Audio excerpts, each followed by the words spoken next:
دل کے داغ از قلم نیلم ریاست لاسٹ پارٹ۔ زمین کے 10ویں والے دن سحرا اور ابراہیم صاحی کے درمیان موجود تمام دیواریں گر گئی تھیں۔ دونوں نے پورا ایک ہفتہ مڑی میں ایک دوسرے کے ہمراہی میں گزار کر اپنی زندگی کی ہر تشنگی مٹائی تھی۔ دونوں ہی انتہائی خوش تھے، مگر لاہور سے آنے والی کال نے مزہ کرکرا کر دیا تھا۔ کال سحرا ایک خاص ملازمہ کی تھی، جس کے مطابق احمد یار خان دبئی سے واپس آ گیا تھا۔ سحرا کی ہدایت پر عمل کرتے ہوئے ملازمہ نے بتایا تھا، بیگم صاحبہ اپنی دوست کی شادی میں شرکت کے لیے کراچی گئی ہوئی ہیں۔ سحرا کو یہ ڈر نہیں تھا کہ احمد یار فوراً سے اس کی تلاش میں کراچی نہ نکل جائیں، مگر ابھی وہ ابراہیم سے اپنی ملاقات کو چھپانا چاہ رہی تھی، کم از کم جب تک وہ احمد یار سے طلاق کے پیپر سائن نہ کرا لیتی، تاکہ اپنی ماں سے حلال حرام کا لیکچر سننا نہ پڑتا۔ ابراہیم سحرا کی اچانک واپسی سے بڑا بدمزہ ہوا تھا، مگر ایک خوشی یہ بھی تھی، اب صرف چند دنوں کی دوری کے بعد وہ ہمیشہ کے لیے اس کے ساتھ ہوگی۔ اس نے سحرا کی اسلام آباد سے لاہور کی ٹکٹ کروا کر خود اس کو ایئرپورٹ پر چھوڑا تھا۔ دوسری جانب اس کا ڈرائیور اس کو ایئرپورٹ پر لینے کو موجود تھا، جس کے ساتھ وہ گھر آ گئی۔ طبیعت میں عجیب سی سرشاری تھی، بات بات پر یوں ہی لب مسکرائے جا رہے تھے۔ گھر پر صرف غازی باپ بیٹا موجود تھے۔ گڑیا دادی کی طرف ہی تھی۔ جس وقت وہ اپنا ہینڈ بیگ تھامے اپنی ہیل کی ٹک ٹک فرش پر جگاتی اندر آئی، پہلا سامنا احمد یار سے ہوا۔ غازی کو دیکھ کر اس نے پوچھا، ہیلو غازی، تم نے تو ابھی ایک ہفتہ مزید وہاں رکنا تھا۔ پاپا کی طبیعت خراب ہو گئی تھی، اس لیے آنا پڑا۔ اوہ۔ اب وہ احمد یار کی جانب متوجہ ہوئی، جو جن نظروں سے سحرا کو دیکھ رہا تھا۔ ایک لمحے کو سحرا کا دل کانپا، پر پھر خود کو تسلی دی، بھلا یہ کیسے کچھ جان سکتا ہے، یہ تو تھا ہی ملک سے باہر۔ احمد اب کیسی طبیعت ہے؟ احمد نے اس کو جواب دینے کے بجائے غازی کو وہاں سے جانے کا بولا۔ اس کے جاتے ہی احمد یار نے اپنے پہلو سے ایک خاکی لفافہ نکال کر سحرا کی جانب پھینکا۔ یہ کیا بدتمیزی ہے؟ اس میں کیا ہے؟ تمہارا مال نامہ ہے، اٹھا کر دیکھ لو۔ سحرا نے ایک نفرت بھری نظر احمد یار پر ڈالی اور جھک کر لفافہ اٹھا کر چاک کیا، مگر اندر سے جو چیز برآمد ہوئی سحرا کے قدموں تلے سے زمین نکالنے کو کافی ثابت ہوئی۔ وہ اس کی حالیہ تصویریں تھیں۔ ہر تصویر میں ابراہیم صاحی اس کے ساتھ تھا۔ سب کی سب تصویریں مڑی کی تھیں۔ غور سے دیکھو سحرا، اور بتاؤ ذرا، 2 بچوں کی ماں زنا کرنے کے بعد اپنے شناسا کی باہوں میں باہیں ڈال کر چلتی ہوئی کیسی لگ رہی ہے؟ کیا بکواس کر رہے ہو؟ میں نے کوئی زنا نہیں کیا۔ سحرا، یاد رکھو میں ایک وکیل ہوں، ثبوت اور گواہوں کے بغیر بات نہیں کرتا ہوں۔ تم اتنا بتا دو، کہاں تک دیکھ سکنے کی سکت ہے؟ میں تمہیں تمہارے ایک ایک پل کی رپورٹ دینے کو تیار ہوں۔ میں نے تم سے کیا مانگا تھا؟ فقط ایک وفاداری، اور تم وہ بھی نہ دے سکی۔ تم نے میرے ساتھ جو کیا ہے وہ میں معاف کر بھی دوں، تب بھی جو تم نے میرے بچوں کے ساتھ کیا ہے میں معاف نہیں کر سکتا۔ مجھے اتنا بتا دو، ایک مرد کی جانب کھینچنے والی شہوت میں اتنا اثر ہوتا ہے کہ عورت اپنا مقام ہی بھول جائے، اپنی اولاد ہی بھول جائے۔ تمہارے دل میں، تمہارے وجود میں میرے ساتھ وفاداری موجود نہیں تھی، تو تم نے کیوں نہ پہلے دن مجھے ہر بات سچ بتا دی؟ جب میں پاگلوں کی طرح تمہارے آگے پیچھے پھرتا تھا، مجھے تب کیوں نہ کہا کہ میرے سے دور رہو؟ میں نے کتنی دفعہ تم سے پوچھا، تم نے ہر دفعہ اپنی ذہنی بیماری کا بہانہ بنا کر مجھے ٹال دیا، اور آج تمہارے میں اتنی چراغ ہے، تم اتنا بڑا گل کھلا کر گھر آئی ہو میرے گھر۔ سحرا، کاش میں نے تم سے محبت نہ کی ہوتی، کاش میں نے ان سب لوگوں کی بات پر عمل کر لیا ہوتا جو سمجھتے تھے میں تمہارے ساتھ حد سے زیادہ نرمی سے پیش آتا ہوں۔ یہ تو میرا اخلاق تھا، یہ تو میرا اپنی بیوی کو عزت دینے کا معیار تھا۔ جانتی ہو یہ تصویریں مجھے کون دے کر گیا ہے؟ تمہارا بوڑھا باپ، اور وہ میرے سامنے ہاتھ جوڑ کر معافی مانگ کر گئے ہیں۔ انہیں لگتا ہے میرے بچوں کا نقصان ان کی خاموشی کی وجہ سے ہوا ہے۔ سحرا بت بنی سب سن رہی تھی، کیونکہ اپنے سامنے موت رقص کرتی دکھائی دے رہی تھی۔ جانتی ہو مجھے تم سے کوئی شکوہ نہیں ہے، مجھے خود سے شکوہ ہے، میں کیوں بھیڑ کی کھال میں چھپے بیٹھے بھیڑیے کو پہچان سکا۔ دنیاوی رشتوں میں ماں باپ کا رشتہ سب سے افضل اور قابل احترام ہے۔ جو انسان اپنے ماں باپ کا دل دکھا سکتا ہے، اس کے سامنے میری کیا حیثیت ہے؟ ماں باپ کے بعد اولاد آتی ہے، ان کو بھی تم نے سوالیہ نشان بنا دیا۔ سحرا بیگم، ایک غیر شادی شدہ لڑکی اگر بدکاری کرتی ہے تو اس کی سزا 80 کوڑے ہے، مگر جب ایک شادی شدہ عورت بدکاری کرے، سزا اتنی سخت ہے کہ اس کو اس وقت تک مارو یہاں تک کہ جان نکل جائے۔ میرے پاس پورا ثبوت ہے۔ کیمرے میں تمہارا اور اس آدمی کا چہرہ بالکل صاف نظر آ رہا ہے۔ گیلانی صاحب کے بندے نے تمہارا ہر پوز کیمرے کی آنکھ سے قید کیا ہے۔ تمہارے محبوب کے بیڈ روم تک میں کیمرہ فکس تھے۔ داد دو ہم مردوں کو جو یہ سب دیکھ کر بھی ابھی تک تمہارے ساتھ تہذیب سے پیش آ رہے ہیں، ورنہ تمہارے والد مجھے پوری آزادی دے کر گئے ہیں، میں جیسے چاہوں جو چاہے سلوک تمہارے ساتھ کروں۔ احمد یار کی آنکھوں کا جنونی پن سحرا کے لیے بالکل نیا تھا۔ اس نے اس مرد کو ہمیشہ تحمل اور نرمی سے بات کرتے دیکھا ہوا تھا۔ میز کے اوپر پڑا پسٹل دیکھ کر سحرا کی جان حلق میں آ گئی۔ تبھی باہر گاڑی رکنے کی آواز آئی۔ تھوڑی دیر بعد ہال کا دروازہ کھول کر محمد یار اندر آیا۔ اس کی آنکھیں لال انگارہ ہو رہی تھی۔ سارا پر نظر پڑتے ہی وہ آپے سے باہر ہو گیا۔ یہ یہاں کیا کر رہی ہے؟ کیا ہمیں نامرد سمجھا ہوا ہے کہ تم جہاں چاہے منہ مار کر واپس ہماری چھت تلے چھپو گی؟ اس سے پہلے کہ محمد آگے آتا، احمد یار تیزی سے اپنی جگہ سے اٹھا، آگے بڑھ کر اپنے بھائی کو پکڑا جو گزرے سارا کی جانب مارنے کے لیے لپک رہا تھا۔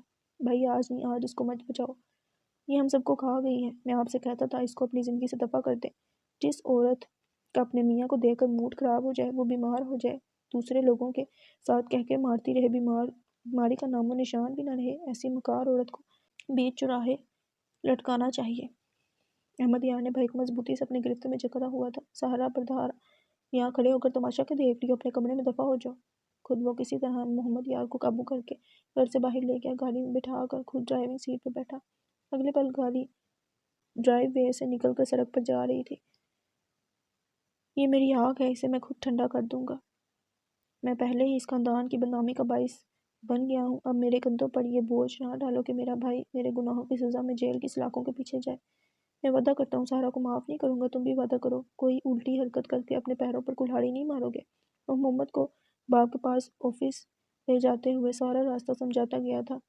محمد نم آنکھوں سے صبر تحمل کے اس پہاڑ کو دیکھتا گیا، آخر چیخ اٹھا، تم میں کہاں سے اتنا ظرف آ گیا ہے؟ اس نے تمہاری زندگی جہنم بنا دی، تمہاری عزت کو نیلام کر کے آ رہی ہے اور تم ابھی تک سمجھداری سے کام لے رہے ہو۔ اس کو دیکھتے ہی گولی کیوں نہیں ماری؟ اگر اتنی ہمت نہیں ہے تو مجھے ہی مارنے دیتے۔ میرا بیٹا ادھر گھر پر موجود ہے، اس کے سامنے اس کی ماں کو مار کر میں ساری زندگی کے لیے اسے ذہنی طور پر معذور کرنا نہیں چاہتا ہوں۔ جب اس کی ماں نے کوئی حد نہیں چھوڑی تو تم کب تک اس زہر کی تاثیر سے بچا سکو گے؟ جب تک ایسا ہو سکے۔ سارا راستہ دونوں لڑتے گئے، باپ اور بھائی کے بہت سمجھانے پر کہیں جا کر محمد کا غصہ تھوڑا قابو میں ہوا۔ آغا جان نے کہا، سزا دینے کا واحد طریقہ موت ہی تو نہیں ہے، خواہشوں کے غلام کی آزادی کھینچ لو، خود بخود مر جائے گا۔ مگر تینوں باپ بیٹا اس بات سے ناواقف تھے کہ جس عورت سے ان کا واسطہ پڑا ہوا ہے، اس کا زہر سام سے بھی زیادہ طاقتور ہے۔ واپسی پر ٹریفک لائٹ پر گاڑی رکی، اندر محمد یار گاڑی چلا رہا تھا جبکہ احمد اور آغا جی پچھلی سیٹ پر بیٹھے ہوئے تھے۔ گاڑی کی دونوں جانب دو دو موٹر سائیکل سوار آ کر رکے۔ دن کی 1 بجے سارا علاقہ فائرنگ سے لرز اٹھا۔ موت جیت گئی، زندگی ہار کی، نفرت نے فتح کے جھنڈے گاڑے اور محبت نے ششدر ہو کر اپنا چہرہ ہمیشہ کے لیے چھپا لیا۔ جس کان نے سنا وہ حیرت سے سکتے میں آ گیا، جس آنکھ نے دیکھا وہ جھپکنا بھول گئی۔ اس دن سردار ہاؤس پر قیامت ٹوٹی تھی۔ رحمت بی بی گڑیا کے ساتھ مصروف تھی جب پورش میں ایک ساتھ 3 ایمبولینس آ کر رکی۔ ان کے سائرن کی آواز آج تک ان کے کانوں میں گونجتی ہے۔ شیر جیسے جوان 2 بیٹوں اور شوہر کا وجود سر سے پیر تک لہو میں ڈوبا ہوا تھا۔ بہنیں گش کھا کھا کر گرتی، ماں تو جیسے آواز ہی کھو بیٹھی تھی۔ زینب نہ جانے کس رشتہ دار خاتون کی گود میں چڑی خاموش نظروں اور ناسمجھی سے سب دیکھے جا رہی تھی۔ اس کو اپنے اوپر ٹوٹنے والے صدمے کا شعور نہ تھا، مگر اس کو تھا جو کبھی باپ کے سرانے بیٹھتا، سرگوشیوں میں ان سے درخواست کرتا، پاپا پلیز اٹھ جائیں، مجھے ڈر لگ رہا ہے پاپا، پاپا اتنے سارے لوگ رو رہے ہیں، ان کے درمیان میں اکیلا کھڑا ہوں، پلیز آپ نے تو ہمیشہ میری مدد کی ہے پاپا، آپ کا غازی آپ کے بغیر کیا کرے؟ پاپا میں سب کچھ جان گیا ہوں، وہ ہم میں سے کسی سے بھی محبت نہیں کرتی ہیں، پاپا چاچو کو ہی بول دیں وہ اٹھ جائیں۔ وہ نرمی سے باپ کے بند آنکھوں کو کبھی چومتا، کبھی ان پر اپنا چہرہ رکھ دیتا۔ پھوپھیاں یہ منظر دیکھ کر یوں تڑپ رہی تھی جیسے کسی نے چارہ کاٹ دی ہو۔ نوشابہ نے اس کو اپنے آغوش میں بھر کر منہ چوما۔ غازی میری جان، پاپا چلے گئے؟ ہائے ظالمو، تمہیں اس معصوم پر بھی رحم نہیں آیا؟ ہر آنکھ روئی، یہاں تک کہ جب جنازہ اٹھا سہرا کی آنکھوں میں بھی سچے آنسو تھے، مگر غازی کی آنکھ سے ایک آنسو بھی نہ گرا۔ کبھی باپ کا منہ چومتا، کبھی چاچو کا، کبھی آغا جی کا۔ وہ اپنے رویے سے دیکھنے والوں کو مزید رلاتا رہا۔ جب احمد یار کو قبر میں اتارا جانے لگا تو وہ سب کو روک کر اپنے باپ کے چہرے پر جھک گیا، والہانہ چومتا اور سرگوشیاں کرتا جاتا۔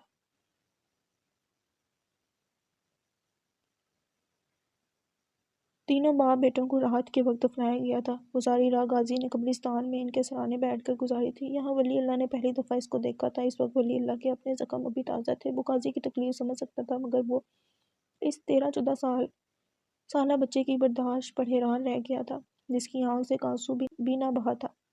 وہ ابراہیم اور سہرا کے بارے میں جان گیا ہوتا، مگر پچھلے کچھ دنوں سے اس کو اپنے کیس کے سلسلے میں مصروف رہنا پڑا۔ اس پر لگا الزام غلط ثابت ہو چکا تھا، نوکری واپس بحال کر دی گئی تھی، پر جس کام میں وہ پڑ چکا تھا اس کے لیے نوکری کرنا ممکن نہ رہا تھا، اس لیے وہ اپنا استعفیٰ دے کر آ گیا تھا۔ غازی کا پھپھا اس کے ساتھ قبرستان میں موجود تھا، پر ولی اللہ نے خود کو احمد یار کا دوست بتا کر غازی کے پاس رکنے کی خواہش ظاہر کرتے ہوئے ان کو گھر بھیج دیا۔ ولی اللہ خاموشی سے اس کے پاس ساتھ بیٹھا رہا، پھر اپنے بیگ میں سے قرآن نکال کر بآواز بلند تلاوت کرنے لگا، یہاں تک کہ دن چڑھ گیا۔ ولی اللہ نے سوئے ہوئے غازی کا سر اٹھا کر اپنی گود میں رکھا ہوا تھا، جو اپنے باپ اور دادا کی قبر کے درمیان سو گیا تھا۔ اس کی بوس کی شلوار قمیض ساری بری طرح سے خاکالود تھی۔ ولی اللہ نے اپنی لائٹ سی جینز کی جیکٹ اس کے اوپر ڈال رکھی تھی۔ یہ ان دونوں کی پہلی ملاقات بغیر کسی گفتگو کے گئی۔ ولی اللہ اپنا ہر کام بھول کر غازی کا سایہ بن گیا، اور غازی خاموشی کی بکل مار کر ماں کا سایہ بن گیا۔ سب نے یہی جانا سمجھتے رہے وہ باپ کے جانے کے غم میں ماں کے قریب ہو گیا ہے۔ سارا کا رویہ بھی قدرے نرم تھا، رات کو اس کے پاس سونے کی ضد کرتا وہ سلا لیتی۔ سارا کو بھی ایک دھچکا لگا جب جمال گیلانی نے احمد یار کی موت کے ایک ہفتے بعد خود کو گولی مار لی۔ سکینہ اور غازی کے نام خط میں انہوں نے لکھا تھا وہ سردار خاندان کے مردوں کے قتل کا ذمہ دار خود کو سمجھتے ہیں، وہ اس ذہنی بوجھ کے ساتھ نہیں جی سکتے۔ زینب کو ابھی اپنے گرد ہونے والی تبدیلیوں کی سمجھ نہیں تھی، وہ بس وقت بے وقت باپ کو یاد کر کے روتی تھی۔ باپ کے سینے پر سر رکھ کر سونے والی زینب کو باپ کہیں نظر نہ آتا، جس وجہ سے رو رو کر اس کی صحت پر برا اثر پڑا تھا۔ سہارا سے وہ نہ سنبھلتی، صرف ایک دادی کی گود میں رہ کر پرسکون رہتی۔ اس سے یہ پیدا ہوا رحمت بی بی کو سنبھلنے میں مدد ملی۔ زینب کی بیماری نے ان کو سوگ سے نکال کر زندگی کی طرف مائل کیا۔ وہ اس کو لیے ڈاکٹروں کے پاس پھرتی، مگر ہجر کے مرض کا علاج تو آج تک کہیں ایجاد نہیں ہوا تھا۔ غازی کا دوست اس کا باپ تھا، یار چچا تھا، اس کا فین اس کا دادا تھا۔ ان کے جانے کے بعد ایک امید نانا کی شکل میں بچی تھی، وہ بھی چلے گئے۔ نانی سہرا کے ساتھ ہمیشہ کے لیے قطع تعلق کر کے بیٹے کے پاس چلی گئی۔ دادی کو زینب نے سنبھالا ہوا تھا۔ غازی اکیلا ہو گیا، اس تنہائی نے اس کی شخصیت میں وہ تباہی برپا کی جس سے نکلنے میں اس کو زمانے لگے۔ غازی اپنے کھول میں بند ہو گیا، جو ہر وقت کسی نہ کسی موضوع کو پڑھ کر اس کے بارے میں دوسروں کو بتانا پسند کرتا تھا۔ سننے والے کان ڈھونڈتا تھا، اور وہی کان اس کی آواز سننے کو ترستے تھے۔ سہرا نے کچھ عرصہ سفید چادر اوڑھ کر گزارا، مگر جو بات آپ کی فطرت میں ہی نہ ہو وہ رات کے رات پیدا نہیں ہو سکتی۔ دوسری طرف ابراہیم اس سے ملنے کو بے قرار تھا، دونوں کو جب بھی وقت ملتا فون پر گفتگو کر لیتے۔ پر یہ مسئلہ بھی حل ہو گیا جب سہرا باپ کی خالی پڑے گھر میں شفٹ ہوگی۔ زینب تو دادی کو چھوڑ کر نہ آئی، پر غازی ماں کے ساتھ ہی ہے۔ ابراہیم صاحب کو بھی کھلا راہ مل گیا، جب چاہے آتا جب چاہے جاتا۔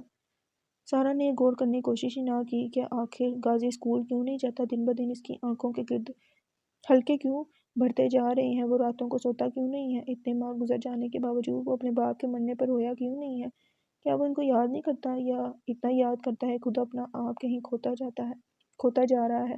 سارا کو ایک نئی آنے والی زندگی نے مگن کر دیا، پہلے بچوں کو ناقابل توجہ جاننے والی اس دفعہ ایک ایک بات نوٹ کر رہی تھی۔ غازی نانا ایک کمرے سے نکل کر سٹنگ روم کی طرف آیا تو وہاں سے آنے والی آوازوں نے اس کے قدم روک دیے۔ مجھے تو ایسا لگتا ہے میں پہلی دفعہ ماں بن رہی ہوں۔ یقین مانو تم آج کل اتنی حسین ہو گئی ہو، میں جی نہیں چاہتا تمہارے پاس اٹھ کر جانے کا۔ میں تو کہتا ہوں غازی کو بھی اس کی دادی کے حوالے کر دو تاکہ ہم لوگ اپنی رہائش میں شفٹ ہوں۔ وہ ان لوگوں کا خون ہے، ہمارے کبھی نہیں بن سکتے۔ ہماری اولاد یہی ہے جو اب آ رہی ہے۔ غازی کی رگوں میں لاوا دوڑ گیا، اندر جو شخص اس کی ماں کے پہلو میں لگا بیٹھا تھا وہ ہی غازی کی برداشت سے باہر تھا، اور وہ ایک اور کی آمد کا ذکر کر رہا تھا۔ غازی دبے پاؤں وہاں سے ہٹ گیا۔ گیٹ سے نکلتے وقت اس کو اس بات کا اندازہ نہیں تھا اس کے پیچھے ایک گاڑی آ رہی ہے۔ وہ گیٹ سے نکلا اور بھاگنے لگا۔ 10-15 منٹ تک تیز تیز بھاگنے کے بعد وہ کسی چیز کی ٹھوکر لگنے سے راہداری میں منہ کے بل گرا تھا۔ وہیں اندھیرے میں لیٹ کر درد سے کراتا رہا، چہرے پر یوں محسوس ہو رہا تھا جیسے کسی نے تیزاب پھینک دیا ہو۔ گاڑی والا نکل کر بڑے بڑے ڈگ پڑتا اس کی جانب آیا، قریب آ کر غازی کے اوپر جھکا۔ تم ٹھیک ہو؟ غازی نے ایک آنکھ تھوڑی سی کھول کر سامنے موجود آدمی کو دیکھا، مگر آنکھ کے اوپر چھا جانے والی سرخ چادر نے چہرہ واضح نہ ہونے دیا۔ تمہیں چوٹ آئی ہے غازی؟ چلو میرے ساتھ۔ میں اجنبی لوگوں کے ساتھ کہیں بھی جانا پسند نہیں کرتا ہوں۔ میں اجنبی نہیں ہوں، میں تمہارے پاپا کا دوست ہوں، میں نے تمہارے نانا کے لیے بھی کام کیا ہوا ہے، مجھے اپنا دوست سمجھو۔ چلو اور ڈاکٹر کے پاس چلیں، تمہارے ماتھے پر سے خون نکل رہا ہے۔ باپ اور نانا کا حوالہ سن کے وہ اس کے ساتھ ہو لیا۔ ڈاکٹر نے کٹ صاف کر کے ٹانکے لگائے، چہرے کی ایک سائڈ بری طرح چھیلی گئی تھی، اس کے اوپر مرہم لگا کر ٹیٹنس کا ٹیکا لگایا، ساتھ میں درد کے لیے دوا دی۔ وہ لوگ وہاں سے نکلے ہی تھے جب غازی نے بڑے مضبوط لہجے میں استفسار کیا، میں اپنے پاپا کے سب دوستوں سے واقف ہوں، میں نے کبھی بھی آپ کو ان کے ساتھ نہیں دیکھا، نہ کبھی ان کی زندگی میں آپ ہمارے گھر آئے، پہلی دفعہ آپ کو میں نے اپنے پاپا اور آگے وہ چپ کر گیا۔ غازی کھانا کب کا کھایا ہوا ہے؟ مجھے یاد نہیں ہے۔ آپ کو کیا؟ میں کھانا کھاؤں یا نہ کھاؤں؟ آپ پوچھنے والے کون ہوتے ہیں؟ آپ ہیں کون؟ میں ایک بھٹکا ہوا انسان ہوں، کبھی میرا بھی ایک گھر تھا، ایک بڑی پیاری سی بہن تھی، نوکری تھی، پھر کسی نے سب کچھ چھین لیا، تمہاری ماں اور اس کے نئے شوہر نے میری بہن کا قتل کیا ہے، میں تو ابراہیم صاحب کے پیچھے تھا، مگر آگے سے تم سامنے آ گئے ہو، اب مجھے لگتا ہے تمہارے غم کے سامنے میرا غم بڑا چھوٹا ہے۔ میں جانتا ہوں میرے گھر والوں کا قتل کس نے کیا ہے، میں اپنے باپ کے قتل کا بدلہ لینا چاہتا ہوں۔ تم بہت چھوٹے ہو غازی، اور بچے ایسی باتیں نہیں کرتے۔ تمہارے پھپھا لوگوں نے نامعلوم افراد کے خلاف پرچہ کروا دیا ہے، پولیس تفتیش کر رہی ہے، بہت جلد قاتل پکڑے جائیں گے۔ قاضی استدعائیہ ہنسا۔ پولیس تفتیش کرے گی بھی تو ان کو نہیں پکڑے گی جنہوں نے یہ سب کروایا، گولی چلانے والوں کو پکڑ بھی لیں تو میرا کوئی فائدہ نہیں کرنے والے۔ باپ میرا گیا ہے، دادا میرا گیا ہے، میرا چاچو مجھ سے چھینا گیا ہے، اور مجھے تفتیش کے بغیر ہی اپنے دشمن کا چہرہ ازبر ہے۔ میں اس کو چھوڑوں گا نہیں۔ غازی تمہاری ہر بات سچی ہے، پر یار اس وقت اپنی دادی اور بہن کو سنبھال لو، اپنا اسکول واپس شروع کرو، بدلہ لینا ہے نا؟ تو میں تمہارا بدلہ لے لوں گا، جیسے اس نے ہمارے بندے مروائے ہیں۔ کہو گے تو میں ان کے خاندان کا ہر فرد ختم کر دوں گا، مگر تم میرے ساتھ وعدہ کرو، تم کوئی غلط قدم نہیں اٹھاؤ گے۔ قاضی بڑی دیر تک اس کی آنکھوں میں دیکھتا رہا، پھر کچھ سوچ کر اس بات میں سر ہلا دیا۔ اس کے کہنے پر ولی اللہ نے اس کو واپس گھر پر اتار دیا۔ غازی اندر آیا۔ سارا اور ابراہیم بیڈ روم میں جا چکے تھے۔ وہ خاموشی سے نانا والے کمرے میں آ گیا، کمرہ اندر سے لوک کیا، نانا کی الماری کھولی، ان کا پسٹل نکالا، گولیوں کا باکس نکالا، اینڈ پر نانا کا آخری خط نکال کر سب کچھ ترتیب سے بیڈ پر رکھا۔ اس نے میگزین کھول کر ایک ایک کر کے اس کو گولیوں سے بھرا۔ ذہن میں یہ تصویر چل رہی تھی کیسے نانا نے خود کو گولی مار لی۔ اس نے میگزین لگا کر گولی چڑھائی اور پسٹل کی نالی عین اپنی ٹھوڈی کے نیچے رکھی، آنکھیں زور سے میچ لیں۔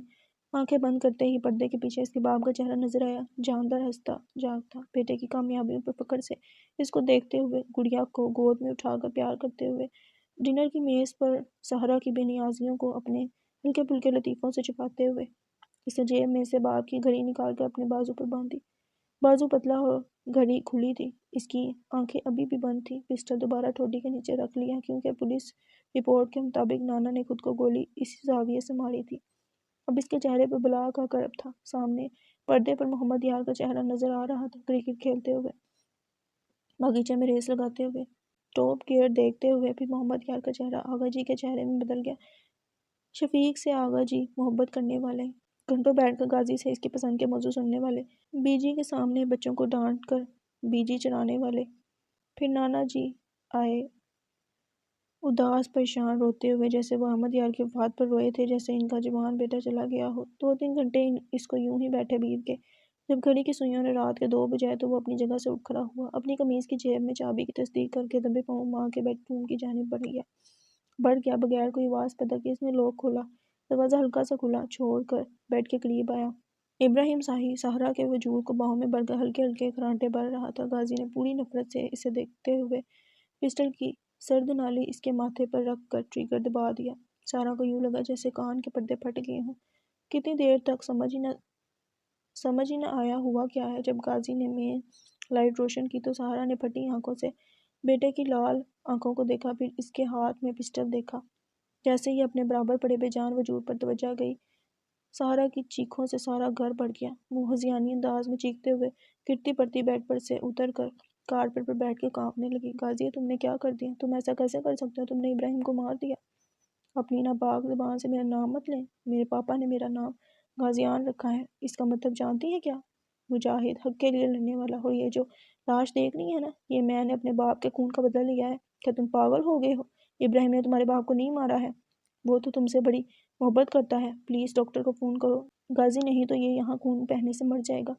نوکر بھاگتے ہوئے آئے تھے، جنہیں غازی نے وہیں سے پلٹ جانے کو حکم دیا۔ ولی اللہ نے اپنی گاڑی میں فائر کی آواز سنی تو نکل کر اندھا دھند بھاگتا ہوا ان کے گھر کی جانب آیا۔ یہ مر جائے گا؟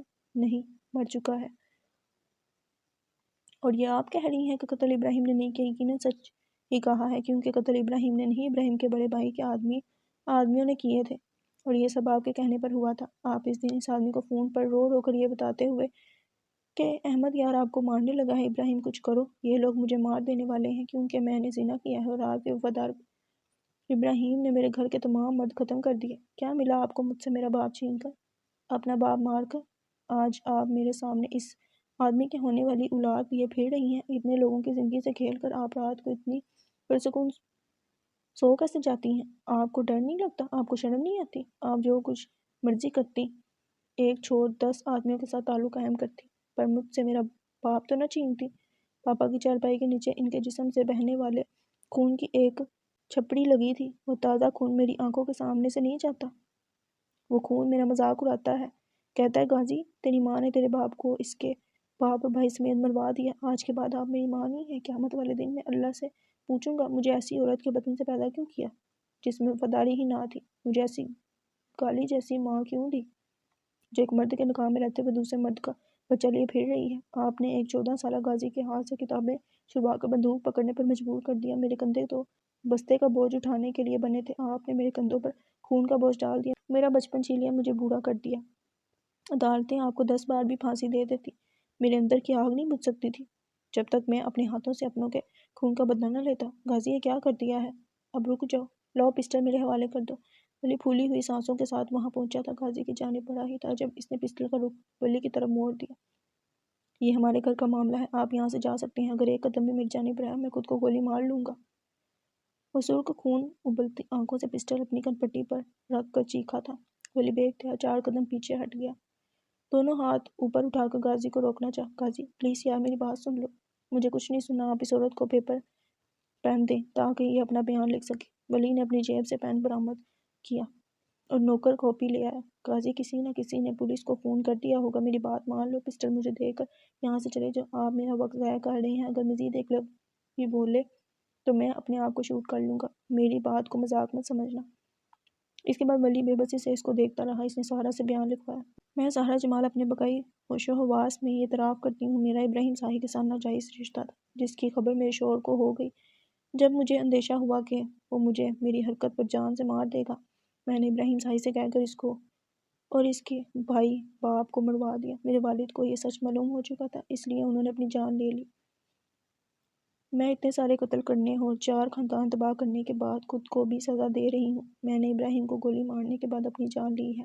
سارا نے روتے ہوئے کانپتے ہاتھوں سے لکھنا مکمل ہی کیا تھا جب دور سے پولیس سائرن کی آواز آنے پر سہرا کے چہرے پر امید جاگی، پر اگلے پل پسٹل سے نکلنے والے شعلے نے سب امیدیں توڑ دیں۔ سہرا کا بے جان وجود اور غازی کے بے جان ہوتی انگلیوں سے پسٹل چھوٹ کر ایک ساتھ ہی کارپیٹ پر گرے تھے۔ ولی اللہ کو امید نہ تھی وہ اتنی جلدی فائر کر بھی دے گا، مگر سارا کھیل ختم ہو چکا تھا۔ پولیس کی گاڑیوں کی آواز نزدیک آتی جا رہی تھی، ولی کا دماغ کام کرنے لگا۔ اس نے پسٹل اٹھا کر صاف کرنے کے بعد سہرا کے ہاتھ میں دے دیا، غازی کو بازو سے پکڑ کر کھینچتا ہوا کمرے سے باہر لایا، باہر کی جانب دروازے میں لگی چابی نکال کر ہینڈل کو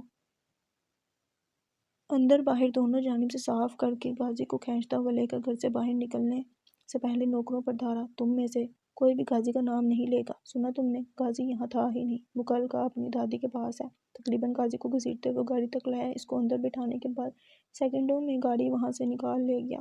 اس رات کا دن نکلنے سے پہلے ولی اللہ رحمت بی بی کو ان کے پوتے پوتی سمیت لاہور سے بڑی دور لے گیا تھا۔ رحمت بی بی کے پاس اب یہ 2 بچے ہی رہ گئے تھے جن کو دنیا سے بچا کر اپنے پروں کے نیچے چھپا کر وہ اپنی ننیال میں آ گئی۔ یہاں پر فدا حسین مری جو کہ نعمان کے والد بھی ہیں، وہ رحمت بی بی کے ماموں زاد بھائی کا بیٹا بھی ہیں، اوپر سے ولی اللہ خاص دوست، انہوں نے اس لٹے پٹے قافلے کو سمیٹ لیا۔ رحمت بی بی کو لگا تھا نئی جگہ پر آ کر غازی بھی نارمل زندگی کی طرف مائل ہو جائے گا، یہی سوچ کر اس کا داخلہ نعمان والے اسکول میں ہی کروا دیا، مگر کامیابی نہیں ہوئی۔ غازی میں سے نرمی، تحمل، برداشت جیسی چیزیں کہیں غائب ہو چکی تھیں، وہ ہر بات پر جھگڑنے کے موقع ڈھونڈتا۔ 2 دفعہ اسکول میں لڑکے کو مار کر ایک دفعہ اگلے کی ناک توڑ دی، دوسری دفعہ سر پھوڑ دیا، تیسری دفعہ نوبت آنے سے پہلے ہی پرنسپل نے اسکول سے اس کا نام خارج کر دیا، دوسرا اسکول بدلا، پھر تیسرا، ہر دفعہ یہ اتنی لمبی شکایات کی شیٹ آتی، پڑھائی میں وہ صفر تھا، کلاس میں بیٹھ کر سگریٹ پیتا، استادوں کو آگے سے گالیاں دے دیتا۔ رحمت بی بی کو اب کوئی امید نہ نہیں تھی، پر وہ پرانا غازی بھی اپنے باپ دادا کے ساتھ ختم ہو گیا تھا۔ نئے غازی کو عورت کے نام سے نفرت، اپنی 6-7 سالہ بہن پر پابندیاں لگاتا کہ وہ باہر نہیں جائے گی، اسکول نہیں پڑھے گی۔ ولی اللہ فدا حسین سے ملنے کے لیے آیا۔ اتفاق سے غازی کے خیالات اپنے کانوں سے سن لیے، جو ان دنوں پڑھائی مکمل طور پر چھوڑ کر گھر میں بیٹھا ہوا تھا۔ ولی اللہ نے رحمت بی بی سے اجازت دی۔ وہ بلا ولی کو نہ کیسے کہتی؟ اسی کی کوششوں کی وجہ سے قاضی ماں کے قتل کے الزام میں حوالات کے بجائے باہر آزاد زندگی گزار رہا تھا، اور اس دنیا سے روٹھے بچے کو زبردستی اپنے ساتھ اپنی دنیا میں لے آیا۔ پہلے تو غازی نے جان چھڑوانے کی کوشش کی، مگر جب دیکھا کہ یہاں سے بھاگ کر بھی کہیں نہیں جایا جا سکتا، اس نے ضد چھوڑ دی۔ ولی اللہ نے اس کو جسمانی مشقت سے متعارف کروا کر اپنے اندر کے غصے اور نفرت کو قابو کرنا سکھایا۔ کشتی کرواتا، جوڈو کراٹے ہوتے، ہر روز اس کے ساتھ مقابلے پر دوڑ لگاتا۔ اس کی خوراک پر خاص توجہ تھی۔ جو مشقت اپنے کمانڈو بننے کے دوران ولی اللہ نے اٹھائی تھی، اس نے غازی کو بھی اسی پٹی سے گزارا۔ دن کو وہ مختلف ٹریننگ سٹینڈ کرتا، رات کو پڑھتا۔ کتابیں پڑھنے کا تو وہ شروع سے جنونی تھا، مگر پہلے جہاں وہ صرف سائنس پڑھتا تھا، ولی اللہ نے پہلے اس کو قرآن کا ترجمہ شروع کروایا، اور ساتھ میں ہر روز کوئی 10 مختلف آرٹیکل پڑھنے کو دیتا، جو کہ ہر موضوع پر ہوتے۔ دنیا کے سیاسی حالات، جنگی حالات، مالی حالات، کس ملک کو کس پالیسی سے فائدہ ہو رہا ہے، کس کا کہاں کیسے نقصان ہوا، کیسے لوگوں کی نظروں کو اپنی جانب متوجہ کیے بغیر عام لوگوں میں گھوم پھر کر اپنی مطلوبہ معلومات لینی ہے، اپنا ٹارگٹ لینا ہے، ہر قسم کے ہتھیار سے لیس ہو کر لڑنا ہے، چاقو سے اپنا دفاع کرنا ہے، اپنے اندرونی جذبات کو اپنی جگہ پر رکھ کر کام کرنا ہے، کبھی بھی کسی بے قصور کو پھنسنے نہیں دینا، اور ایسی بہت سی باتیں اس کی گٹی میں ڈال دی گئی۔ پورے 2 سال وہ گھر سے دور رہا تھا، اور 2 سالوں بعد واپس آیا تو رحمت بی بی کو یوں لگا جیسے ایک طویل رات گزر جانے کے بعد روشن سویرا طلوع ہوا۔ غازی: جی پھپھو، تو اس کا مطلب ہے میں یہ سمجھوں کہ تم اس کو ڈھونڈنے میں ناکام ہو گئے ہو؟ غازی نے مسکراتے ہوئے اپنی چھوٹی پھپھو کو دیکھا، جن کے چہرے پر شرارت رقم تھی۔ نہیں، ناکام تو نہیں ہوا ہوں، بس یہ کہہ سکتی ہیں کہ وہ ابھی مجھے ملی نہیں ہے۔ بیٹا جی، بات تو ایک ہی نہیں ہے نا؟ ویسے آپ میرے ساتھ ہیں یا میرے دشمنوں کے ساتھ؟ اے اللہ رحم کرے، ادھر تو سارے تمہارے گھر کے لوگ موجود ہیں، دشمن تو کوئی بھی نہیں ہے۔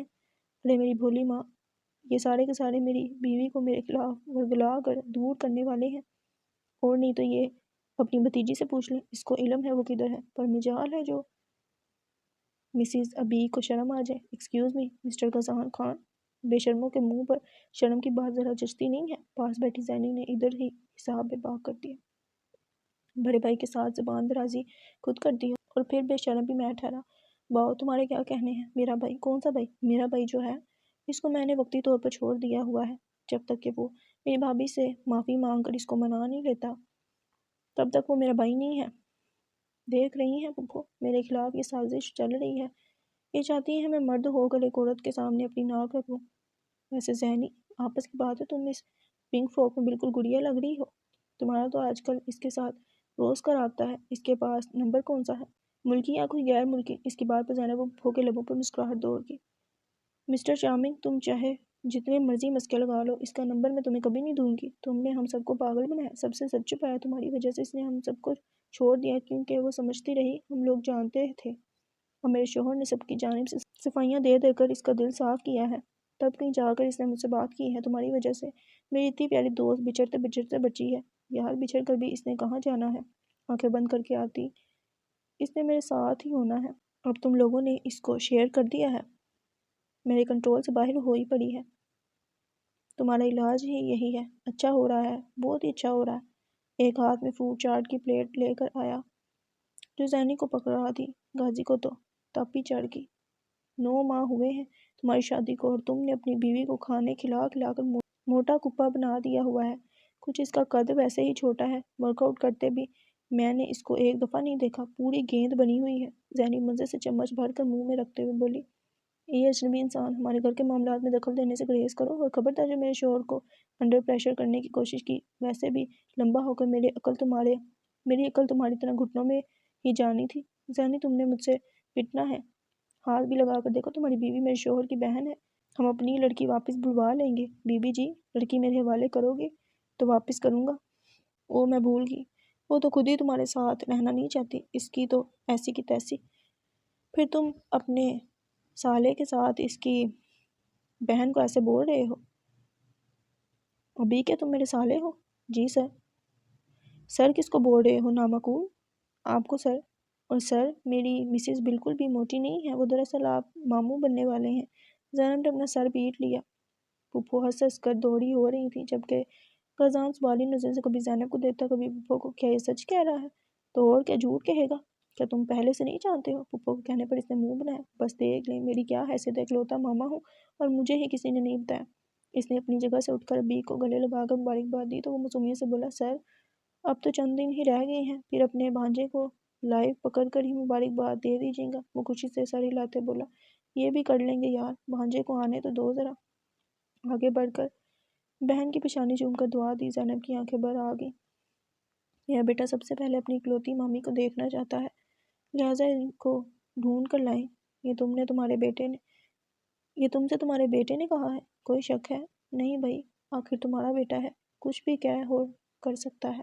جی بالکل، اور اب اگر یاد آ جائے کہ ہم لوگ چترا باجی کی شادی پر موجود ہیں تو کیا خیال ہے چل کر سٹیج پر ان کو شادی کا تحفہ ہی دے آئیں؟ یا صرف کھانا کھانے آئے ہیں؟ اس نے وہیں بیٹھے بیٹھے نظر اٹھا کر سٹیج کی جانب دیکھا جہاں سدرا اپنے شوہر کے ساتھ بیٹھی ہوئی تھی۔ ارد گرد اس کے بہن بھائی، امی ابو اور سسرالی موجود تھے۔ فوٹوگرافر شوٹ لینے میں مصروف تھے۔ سدرا کو اس کا تحفہ میں نے پہلے ہی دے دیا ہے پھپھو کو اس شادی پر راضی کر کے۔ مزید کی گنجائش نہیں ہے کیوں پھپھو؟ اس نے دلکشی سے مسکراتے ہوئے اپنے ساتھ بیٹھی چھوٹی پھپھو کا ہاتھ تھاما۔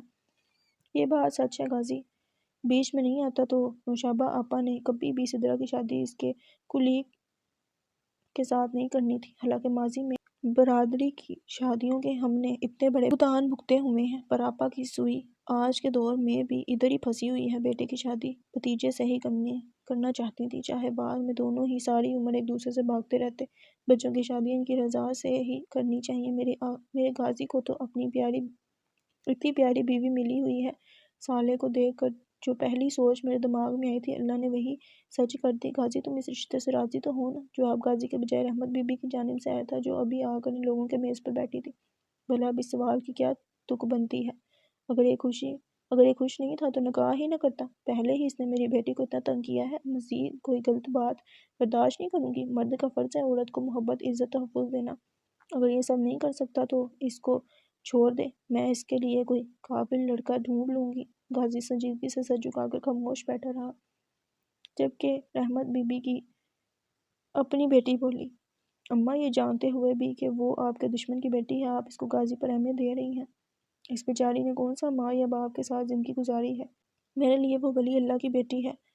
اگر غازی آج ہمارے ساتھ زندہ سلامت بیٹھا ہوا ہے تو ولی اللہ شہید کی وجہ سے ہے، ورنہ جس قسم کی غازی کی سوچ ہو گئی تھی، ہمارا خاندان آج کہیں پر بھی نہ ہوتا۔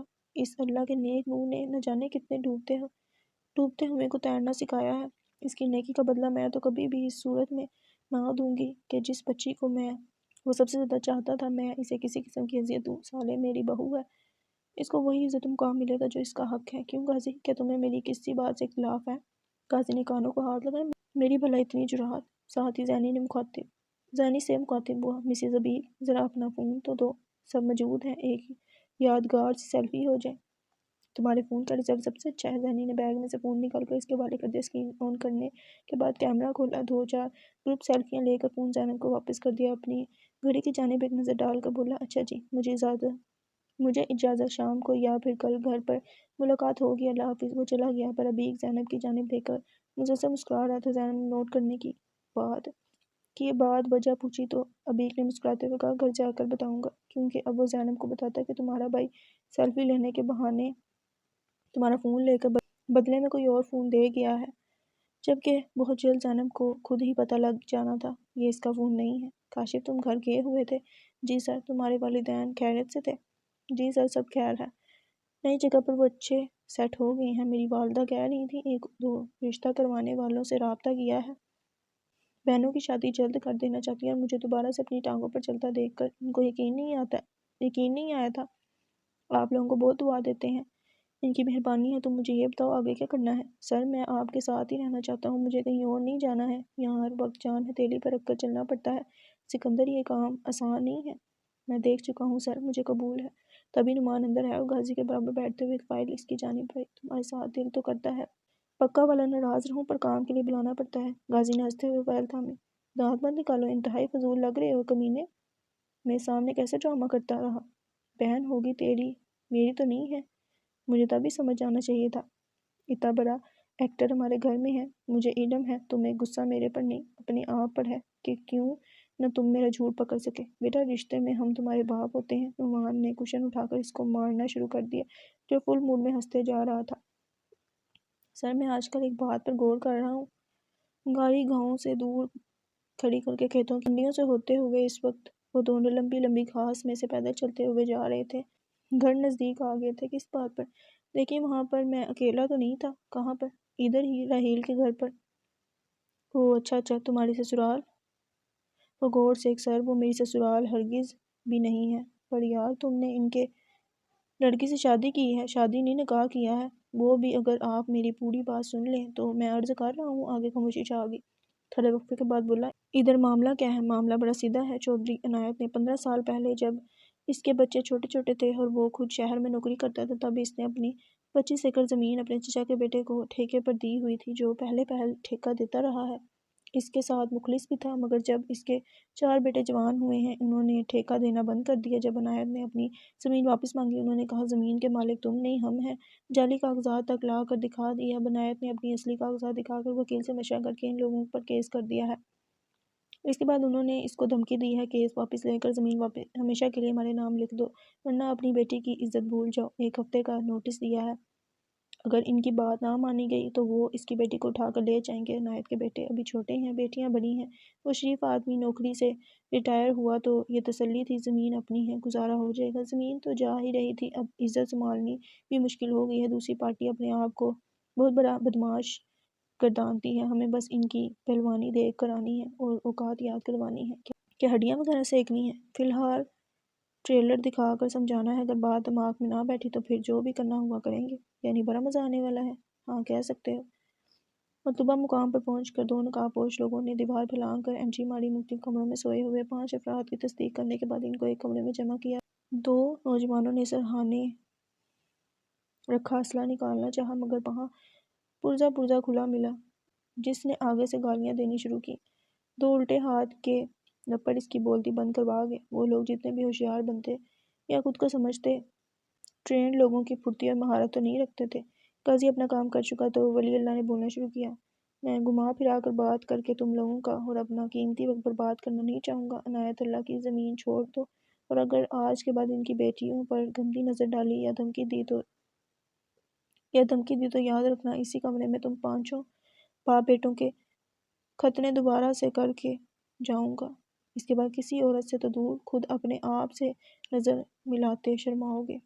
اور یہ بھی مت بھولنا بیٹیاں تمہارے گھر پر بھی موجود ہیں۔ 10 منٹ کے اندر اندر وہ لوگ وہاں سے نکل آئے تھے۔ گاڑی کے قریب آ کر ولی اللہ نے توڑ چون کر کے کھیت پر ڈالی اور اگلے ہی پل خوشی کا اظہار کیا۔ غازی یار ہم تو خربوزوں کے پاس سے گزر رہے ہیں، تبھی میں کہوں اتنی پیاری خوشبو کہاں سے آ رہی ہے۔ ساتھ ہی انہوں نے اپنی ٹانگ پر بندھا چاقو کھول کر ایک خربوزہ بیل سے کاٹ کر ہاتھ میں پکڑ لیا۔ سر آپ کا کھانے پینے کا کوئی بڑا ہی گہرا تعلق ہے۔ مجھے آج تک یاد نہیں پڑتا کہ ہم کہیں گئے ہوں اور آگے کھانے والی کوئی چیز نہ ملی ہو۔ یہ اللہ کی طرف سے اشارہ ملتا ہے کہ ہم نے اچھا کام کیا ہے۔ باقی باتیں چھوڑو، بس یہ کھا کر دیکھو ذرا، کھکھڑی توانت میٹھی ہے۔ انہوں نے ایک پیس کاٹ کر اس کی طرف بڑھایا۔ آپ ہر دفعہ اپنے غلط کام میں زبردستی مجھے گھسیٹا کرتے ہیں۔ خربوزے والا تو یہی سمجھے گا میں نے شوق سے یہاں حساب کیے ہیں۔ یار ایک تو تم آف ڈیوٹی نہیں ہوتے۔ اچھا وہ جاتے ہوئے کیا بات کر رہے تھے؟ دونوں گاڑی میں بیٹھ گئے۔ حسب معمول ڈرائیونگ پر غازی ہی تھا۔ ہاں وہ میں یہ کہنا چاہ رہا تھا مجھے کچھ شک سا ہو رہا ہے۔ اسماعیل نے مجھے یہ کیوں کہا کہ میں ان کی لڑکی سے نکاح پڑھ لوں؟ یقین مانیے نہ میری شکل نہ عقل اور بمائی منتیں کیے گئی۔ اب سوچتا ہوں تو نہ جانے کیوں یقین سا ہوتا جا رہا ہے۔ ہو نہ ہو اس کارنامے کے پیچھے آپ کا ہی ہاتھ ہے۔ ولی اللہ نے زبردست کہکا مارا۔ تو تم کیا سمجھتے رہے ہماری لڑکی سے تمہاری شادی ہوگی اور ہم ہی نا علم ہوں گے؟ ویسے آپس کی بات ہے، مجھے امید نہیں تھی کہ تم کو علم نہ ہوگا صالح کہ تم سے شادی کے پیچھے کس کا ہاتھ ہے۔ یہاں جب صالح کی بات آئے مجھے تم سے زیادہ موزوں انسان اور کوئی نہیں لگا، ورنہ یقین مانو میرا اپنا بیٹا بھی برا نہیں ہے۔ او یس، اور آپ کا اپنا بیٹا کہیں پر سینگ پھنسا کر بیٹھا ہوا ہے۔ ہاں مجھے علم ہے، اس نے مجھ سے اجازت مانگی تھی، میں نے بڑی خوشی سے اجازت دی ہے۔ بلا شبہ اس کی پسند زینب لاجواب ہے۔ آپ نے ابھی کو حق دے دیا پسند کا، مجھ پر کیوں مرضی تھوپی ہے؟ بس یار کچھ بچے آپ کو اتنے عزیز ہوتے ہیں، آپ ان کی زندگی کے ہر معاملے میں ناک ڈالنا پسند کرتے ہیں، پھر ان کی صدق مندی کا بھی یقین ہوتا ہے۔ جہاں تقدیر کی بات ہے اس نے ایک ہی خواہش کی تھی تو پوری کیوں نہ کرتا۔ تمہارے بارے میں بھی اگر مجھے یقین ہوتا کہ تم اپنی مرضی سے کہیں شادی کرو گے تو یہ سب نہ کرتا۔ سر پر مجھے یقین نہیں تھا آپ مجھے اتنے اوکھے پنڈے میں ڈال لیں گے۔ غازی زندگی کا کوئی پنڈا اوکھا نہیں ہے، بالآخر اس نے ختم ہی ہونا ہے۔ یہ تو آپ بس فلسفے کے ذریعے مجھے منانا چاہ رہے ہیں۔ تم مان چکے ہو، اب منانے کی کوشش بیکار ہے۔ سر انسان مان کر بھی مکر جاتا ہے، جانتا ہوں، مگر تم انسانوں کی اس قسم سے تعلق نہیں رکھتے ہو جو مکر جانے والی ہے۔ تم اہل زبان والے ہو جو یہ کہتے ہیں جان جاتی ہے تو جائے پر مان نہ جائے۔ کبھی کبھی میں سوچتا ہوں کاش میں ایسی زندگی نہ جی ہوتی جیسی جی رہا ہوں، پھر تم بھی وہ نہ ہوتے جو آج ہو۔ یاد رکھو ہماری زندگی کے حالات ہی ہمارا مستقبل بناتے ہیں۔ اگر آسانیاں ہی کل سرمایہ ہو تو اللہ کا قرب کیسے ملے؟ اگر انسان کو سب کچھ دنیا میں ہی میسر آ جائے تو کل کی تمنا میں راتوں کو کون جاگے؟ شاید آپ ٹھیک کہتے ہیں۔ وہ اپنی اور ولی اللہ کی آخری سی پہلی ملاقات کو سوچنے میں اس قدر کھویا ہوا تھا جب نعمان نے گاڑی ساہی ہاؤس کے باہر روکی تو باقاعدہ غزان کا کندھا ہلا کر اس کو متوجہ کیا۔ کہاں کھوئے ہوئے ہو؟ کچھ نہیں یار، بس ایسے ہی کوئی بات یاد آ گئی تھی۔ قاضی مجھے نہیں لگتا تمہارا ابراہیم ساہی سے ملنے جانا کوئی عقل مندی ہے، وہ بھی یوں اکیلے۔ میں ساتھ چلتا ہوں۔ غازی نے سر گھما کر نعمان کی آنکھوں میں دیکھا۔ یہ بہت ضروری ہے، خاص کر صالح کے لیے۔ اس کے ساتھ ہی گاڑی کا دروازہ کھول کر باہر نکل گیا۔ اس کو دیکھتے ہی چوکیدار آ گیا ہے۔ جی سر، کس سے ملنا ہے؟ اندر پیغام بھیجو، صالح ابراہیم کا شوہر سردار غزان خان ابراہیم ساہی سے ملنے آیا ہے۔ چوکیدار اپنے کیبن میں لگے انٹرکام کی جانب گیا۔ 2 منٹ بعد واپس آیا۔ جائیں جی، آپ کو اندر بلایا گیا ہے، مگر پہلے آپ کی تلاشی لینی ہوگی۔ غازی نے اپنے دونوں بازو تھوڑے کھول کر تلاشی دینے کا اشارہ کیا۔ چوکیدار نے اس کی تلاشی لینے کے بعد اندر بھیج دیا۔ لمبی راہداری سے ہو کر وہ آگے آیا تو سامنے ایک 34-35 سالہ خاتون کو اپنا منتظر پایا۔ غازی رک گیا۔ سلام میں پہل کی۔ وعلیکم السلام، میں سعدیہ ہوں۔ جی میں جانتا ہوں آپ صاحب کی بڑی بیٹی ہیں۔ سعدیہ نے اپنے سے قداور انسان کو سر پر غور سے دیکھا۔ ہلکی ہلکی داڑھی، سفید قلب شدہ شلوار قمیض، کالے جوتوں پر ہلکی سی گرد کی تہ تھی۔ وہ اس گزرے وقت میں صالح کے حوالے سے اس شخص کو ہزاروں کوسنے دے چکی تھی، پر آج یوں سامنے دیکھ کر وہ حیران رہ گئی۔ سعدیہ کو اس کے وجود سے ایک اندیکھی سی کشش نکلتی محسوس ہوئی۔ اس کو تو آج سے پہلے کبھی دیکھا ہی نہیں تھا۔ صالح کو کہاں پر ملا؟ صبر کا سوال کیا۔ کیا صالح ساتھ نہیں آئی؟ جی نہیں، اور نہ ہی اس کو میری یہاں موجودگی کا علم ہے۔ کیا میں صاحب سے مل سکتا ہوں؟ آ جائیں، میں ابو کے پاس لے چلتی ہوں۔ مختلف راہداریوں سے ہو کر وہ لوگ ایک بیڈ روم تک پہنچے۔ صالح کی مہربانی نے ابو کو بیڈ تک محدود کر دیا تھا، پر اللہ کا شکر ہے اب ڈاکٹروں کی کوشش سے خود سے اٹھ کر کھانا وغیرہ کھا لیتے تھے۔ اس کو اپنی طرف سے غازی کو شرمندہ کرنا چاہا، پر اس نے کوئی رد عمل ظاہر نہ کیا۔ ابو، یہ صالح کا میاں ہے، آپ سے ملنے آیا ہے۔ کمرے میں اس وقت اور لوگ بھی موجود تھے۔ صالح کا نام سنتے ہی ابراہیم کے چہرے پر صدمے کے بعد غصہ ابھرا۔ میرا صالح کے ساتھ کوئی تعلق نہیں ہے۔ اس آدمی کی وجہ سے اس نے میرے بیٹے کو مروا دیا۔ اس کا شوہر میرے پاس کیوں ہے؟ ٹھہر ٹھہر کر بولتے ہوئے ابراہیم نے نفرت سے کہا۔ السلام علیکم صاحب، آپ کے بیٹے کی موت کے پیچھے صالح کا کوئی لین دین نہیں ہے، یہی بتانے کو آج میں خود چل کر آیا ہوں۔ بولنے کے ساتھ اس نے کرسی کھینچ کر بیڈ کے قریب کی اور کسی کے کہے بغیر ہی ابراہیم صاحب کے سامنے تسلی سے بیٹھ گیا۔ اگر آپ بہتر سمجھیں تو کیا ہم لوگ تنہائی میں بات کر سکتے ہیں؟ تم تنہائی مانگ رہے ہو؟ شکر کرو میرے گھر پر آنے کے بعد ابھی بھی زندہ بیٹھے ہو۔ جو کہنا ہے سب کے سامنے بولو اور جاؤ یہاں سے، اس سے پہلے کہ میرے آدمی تمہیں اللہ کے پاس بھیجیں۔ وہ ابراہیم کی بات پر یوں ہنسا جیسے بچے نے لطیفہ سنایا ہو۔ جیسے آپ کی مرضی صاحب، تو پھر غور سے سنیں۔ میرا نام سردار غزان خان ہے، میں سردار احمد یار خان کا بیٹا ہوں، اسی احمد یار کا جس کو آپ نے اپنے بھائی کے کہنے پر قتل کروایا تھا۔ نہ صرف میرے والد کو بلکہ میرے چچا اور دادا کو بھی گولیاں ماری گئیں۔ یاد آ گیا ہے؟ آپ کے چہرے کا اترا ہوا رنگ اس بات کی گواہی ہے۔ آپ کی یادداشت اچھی ہے، غور سے دیکھ لیں۔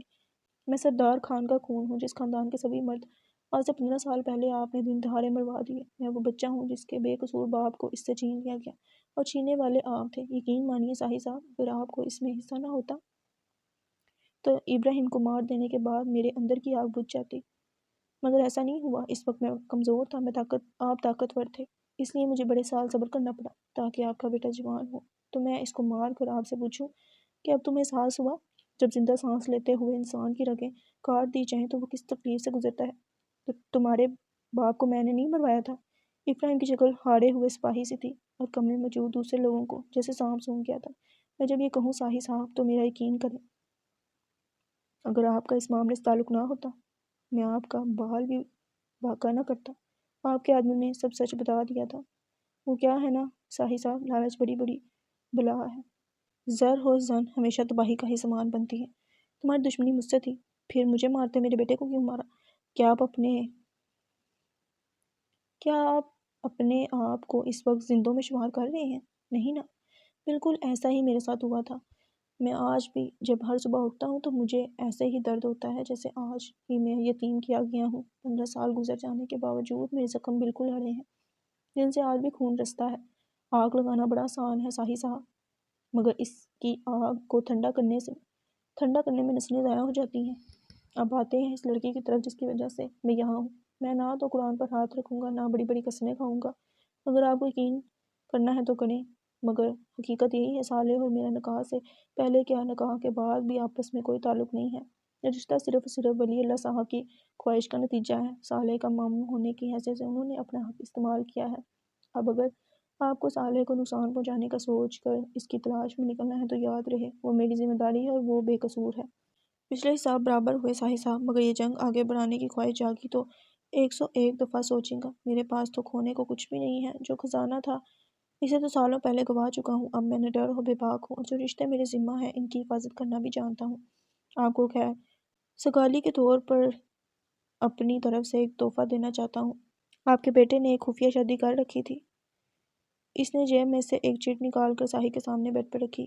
یہ گلبرگ میں موجود اس گھر کا پتہ اور فون نمبر ہے جہاں رحیل کی بیوہ اور بیٹی رہتی ہے۔ اس عورت کے خاندان پر نہ جائیں گا بلکہ اپنے بیٹے کی اولاد کو سنبھال لیں، یہی بہت ہے۔ اپنی جگہ سے اٹھا۔ مجھے اگر مارنا ہوا تو پیٹ کے پیچھے سے وار نہ کرنا صاحب، اس دفعہ مرد بن کر سامنے سے آنا۔ اللہ حافظ۔ وہ کمرے کے بوجھل فضا میں موجود افراد کو ساکت کھڑا چھوڑ کر وہاں سے نکل آیا۔ وہ غصے اور الجھن سے بیٹھا اسکرین کو گھور رہا تھا جہاں وائبر آن تھا۔ کال جا رہی تھی، مگر دوسری جانب سے پچھلی 4 کوششوں کے جواب کی طرح اب بھی کوئی جواب نہیں آ رہا تھا۔ اس کی آنکھوں میں تھکن اور نیند ہونے کے باوجود وہ ابھی بھی اس امید سے سونے سے انکاری تھا۔ ہو سکتا ہے اس دفعہ ورشے کال اٹھا لے، اور امید آنکھیں بھر آئی۔ لیپ ٹاپ کی سکرین کا منظر بدلتے ہی شیر بخت کے دل کی دھڑکن تیز ہو گئی۔ جلدی سے الرٹ ہو کر سکرین پر جھکا۔ ہیلو۔ دوسری جانب سے ورشے کی کمزور سی آواز آئی۔ ورشے، خدا کا نام ہے اپنی طرف سے ویڈیو آن کرو۔ میں ایسا نہیں کر سکتی۔ کیوں؟ اور تمہاری طبیعت کو کیا ہوا ہے؟ کل سے کال پر کال کر رہا ہوں، تم فون کیوں نہیں اٹھاتی ہو؟ ماس کہہ رہی تھی تم ٹھیک نہیں ہو، کیا ہوا ہے؟ کچھ نہیں ہوا، بس ذرا معدہ خراب ہے، کیب بہت آتی ہیں، اس کی وجہ سے کمزوری ہو رہی ہے۔ ورشے، جی ویڈیو آن کرو۔ نہیں کروں گی۔ کیا تم مجھ سے ناراض ہو؟ نہیں تو پھر ویڈیو آن کیوں نہیں کر رہی ہو؟ کیونکہ اس وقت میری حالت اتنی خراب ہے، میری شکل ایسی ہو رہی ہے کہ خود کو آئینے میں دیکھ کر ڈر رہی ہوں۔ تم ویڈیو آن کر رہی ہو یا میں واپس آؤں؟ پاگل ہوئے ہو؟ اگلے ماہ تمہارے پیپر ہیں اور ابھی تم کو یہاں سے گئے ہوئے 1 ماہ بھی نہیں ہوا۔ واپس آنے کی بات کی نا تو اپنی ماں اور میرے ابا سے جوتے ہی کھاؤ گے۔ پھر مجھے بتاؤ میں کیا کروں؟ کل سے پاگل پھر رہا ہوں، یہی سننے کو مل رہا ہے۔ ورشے ٹھیک نہیں ہے، خود تم اپنی شکل تک نہیں دکھا رہی ہو۔ ہاں تو اس کا مطلب یہ تھوڑی ہے تم بھاگے واپس آؤ۔ پیچھے سے کچھ اور آوازیں آئیں۔ کیا کوئی مہمان آیا ہوا ہے؟ ہاں میری امی اور بھابھی آئے ہیں۔ ساتھ ہی نہ صرف سکرین روشن ہوئی بلکہ ورشے کی بھابھی کا چہرہ دکھائی دیا، مگر شیربک کا سارا دھیان بیک گراؤنڈ میں نظر آتے اپنے بیڈ روم کے منظر پر تھی، اور سکرین کے ایک کونے میں ورشے کا ایک کندھا نظر آ رہا تھا۔ السلام علیکم بھابھی، آپ کیسی ہیں؟ وعلیکم السلام شیربک بھائی، تم لوگ تو بڑے تھوڑے وقت میں بڑی بڑی ترقی کر رہے ہو، تمہاری اردو تو اتنے سے عرصے میں بالکل کلیئر ہو گئی ہے۔ شکریہ بھابھی، اور گھر پر سب خیریت ہے؟ ہاں سب اچھا ہے۔ ورشے کا سنا تو ہم ماں بیٹی سے رکا نہیں گیا، اسی وقت بھاگے ہیں۔ شیربک سنجیدہ ہو گیا۔ کیا اس کی طبیعت زیادہ خراب ہے؟ ڈاکٹر کو دکھایا؟ نہیں بھائی، طبیعت بالکل ٹھیک ہے، اللہ کا کرم ہوا ہے۔ اب شروع کے دنوں میں ایسا تو ہوتا رہے گا۔ شیربک ہوں ورنہ سکرین کو دیکھ رہا تھا۔ بھابھی میں آپ کی بات نہیں سمجھا، کون سے شروع کے دن؟ کیا ورشے نے یا تمہاری امی نے نہیں بتایا؟ اس سے پہلے شیربک کچھ کہتا ورشے کی دھیمی سے آواز آئی۔ بھابھی اس کو علم نہیں ہے۔ ہیلو، جس کو سب سے پہلے بتانا چاہیے تھا وہی اب تک لا علم ہے، اور باقی سارے پاکستان کو پتہ چل گیا ہے۔ شیربک مبارک ہو، اللہ نے تمہارے گھر خوشی کا سامان کیا ہے۔ ایک تو تھکاوٹ، دوسری نیند، تیسرا ورشے کا اجتناب، اوپر سے بھابھی کا پہیلیاں بوجھنا، سب اس کے سر پر سے گزر گیا۔ اس کے چہرے کے تاثرات دیکھ کر دوسری طرف بھابھی اور ورشے کی ہنسی گونج گئی، ساتھ ہی کال آف ہو گئی۔ ایک لمحے کو تو شیربک کا جی چاہا لیپ ٹاپ اٹھا کر سامنے دیوار پر مارے، پڑھائی پر 2 حرف بھیج کر واپس چلا جائے، ابھی سوچ ہی رہا تھا جب میسیج ملا۔ زیادہ غصہ کرنے کی ضرورت نہیں ہے، میں بالکل بھی تمہیں نظر انداز نہیں کر رہی ہوں، بلکہ آج کل تمہیں بہت زیادہ سوچتی ہوں اور آنے والی زندگی کے ہر پل تمہیں نہیں سوچ سکوں گی، کیونکہ کسی کی نیپی بدلنی ہوگی، فیڈر بنا بنا کر دینا ہوگا، تمہارے ساتھ ساتھ تمہارے بچے کے بھی نخرے دیکھنے پڑیں گے۔ شہربک نے سوچا بچے کا ذکر کہاں سے آ گیا۔ اس نے ٹائپ کرنا شروع کیا۔ کیا چاہتی ہو کہ میں پرسکون ہو کر 2 گھنٹے کی نیند لے سکوں؟ تو پلیز اپنی شکل دکھا دو، مجھے فکر ہو رہی ہے۔ اور یہ بچے کا ذکر یہاں پر کیا معنی رکھتا ہے؟ کچھ سوچ کر ورشے نے دوبارہ کال ملائی۔ اس کو سامنے دیکھ کر شہربک کی جیسے جان میں جان ہے، جس بات کی زیادتی سے آنکھوں میں آنسو آ گئے، ورشے کی جان پر بن گئی۔ کہ اتنی بری لگ رہی ہوں، دیکھتے ہی رونے بیٹھ گئے۔